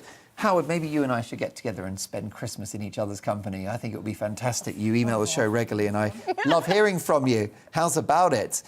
David says, I like tinned pilchards. Best wishes. You're eating into our 4 minutes. What the hell is I am really. What the hell is Never mind them. Tom's emailed the show and said, please tell your panel that the whole point of tin food is the canning process does not introduce any preservatives or chemicals. And finally, Joseph has emailed in and he said, how about Asian History Month, Arabian History Month, Chinese History Month? It's all nonsense, really. History is history, not pink history, black history, red history, white history. Why divide people into subsets and emphasise our differences for a whole month as if we're not divided enough? I disagree with you on that, Mark. It's a divisive communist idea. Well, Joseph, thank you for that. Maybe not. Now, Right. Greatest Britain. Greatest Britain, my Greatest Britain. It was yesterday in London's Green Park. The survivors from Bomber Command went to pay their respects to their fallen comrades. It was a really emotional ceremony. You know, lots of people might not know this, but the guys who took part, and that were some of the bravest men in the. It's fair to say they just about won the war for us. Yeah. There were 55,573 Bomber Command crew were killed. That was out of a force of 125,000. That's nearly a 45% death rate. And the numbers of these guys are dwindling now because they're all in their 90s. And yesterday, look at there they are. They stood in the rain to pay tribute. It breaks my heart and makes me want to cheer at the same time. You know. There's no way we can follow that. That is the nomination of the night. It has Brilliant to be. stuff, and we salute those remarkable men. How about you, Benjamin? What have you got for us? Well, mine is someone from the same generation. It's Sir David Attenborough. He spoke today at COP26, and of course, anything he says with that voice is incredible. But the story he told about the history of humanity and the opportunity for leaders in that room, you know, I completely agreed with him. But it also made me very proud to be British for the way that he had the whole world in the palm of his hand, listening to his life's knowledge. That man's 95 years old, and, you know, I'm not religious, but I pray that he keeps going because he's got so much wisdom to share. Absolutely. Another great shout. Esther, your Greatest Britain. Adele. Now, I have to give, like, a little disclaimer. I'm not... Be quick. Yes, exactly. I'm not the biggest Adele fan, in the sense that I don't listen to her music 24/7, but it was time for her to release some new music. I like more upbeat, happy, single girl music, not sad single girl music. But her album is great, so I have to give it to her. Great shout. Well done, Adele. She's a great British export as well, a global star. OK, well, very briefly, your Union Jackass, Carol. Well, you're lucky to prove, because I really am cross at this bloke. Emmanuel Macron, for weeks now, this grandstanding little twerp has been threatening the country, threatening to close the ports, threatening to close the Channel Tunnel, whatever, kidnapping boats. He's still doing it, threatening to turn the lights out in Jersey, behaving like an overindulged baby. Anyway, I don't think he gives a stuff about fish. I think he's grandstanding because he wants to win the next election in April, because he knows the fishermen will vote for Marine Le Pen. And he's been handbagged by Liz Truss. Wasn't she brilliant? Good. Yes. And he really doesn't give us... I think he's a disingenuous, spoiled little baby who's trying to, take it forward. I nearly want to stand up, but if I did, I'd be out of shot. But brilliant shouts. Two great nominations from you tonight, Carol. OK, Benjamin, few seconds to go. Your Union Jackass. Lady Eliza Manners, daughter of the Duke of Rutland. She was given a speeding fine, and she said, ticked the box saying that she couldn't afford the full minimum £100, so she only paid £50. In the past few months, she's been on 3 foreign holidays. She's been photographed since the fine, having a party at Claridge's. She was shopping in Savile Row for suits. Absolutely. I don't know her bank account, but it looks pretty suspect. It's a disgrace. And she's got the word lady. You had me at lady. It's a disgrace. Esther, your Union Jackass. COP26. Can I just say the whole... Oh, no. You've got to give it its correct title as a term coined by Neil Hamilton earlier in the show. Crap 26. Crap 26, yes. Oh, how pathetic. Yeah, well, crap 26. Oh, my God. I mean, the amount of carbon emissions they release just getting there is just ridiculous. I mean, it is the biggest middle finger to the global population as there ever was. I just think they're ridiculous. It's a world of hypocrisy. Thank you so much to my brilliant panel tonight. I'm back tomorrow at 9. Most importantly, thanks for your emails and your company. I'll finish with one more canned food offering. Barbara says canned banana blossoms and hearts of palm. Yum. See you tomorrow. Awful.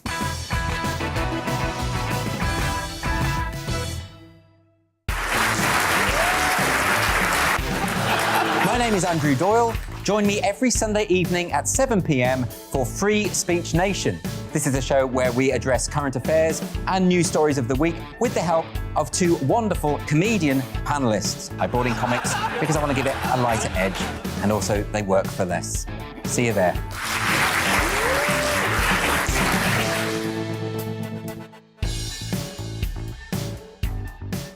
I'm Colin Brazier. I've reported from more than 70 countries around the world, covered wars from Afghanistan to Iraq, from Lebanon to the Balkans. I'm trying to bring that experience, that feel for events, to the studio. And something else. I'm ready to give an opinion. Today's stories with a spark. Brazier from 8 p.m. weekdays on GB News. Join us for the political correction. We're here every Sunday to correct politics and put you, the people, back in charge. We talk about all areas of the United Kingdom, including Northern Ireland. Our debate goes way beyond the Westminster Village. It's about the real country. It's about your opinion. So please, we want you to tell us what you think. This is the political correction. Every Sunday morning from 10 a.m. here on GB News.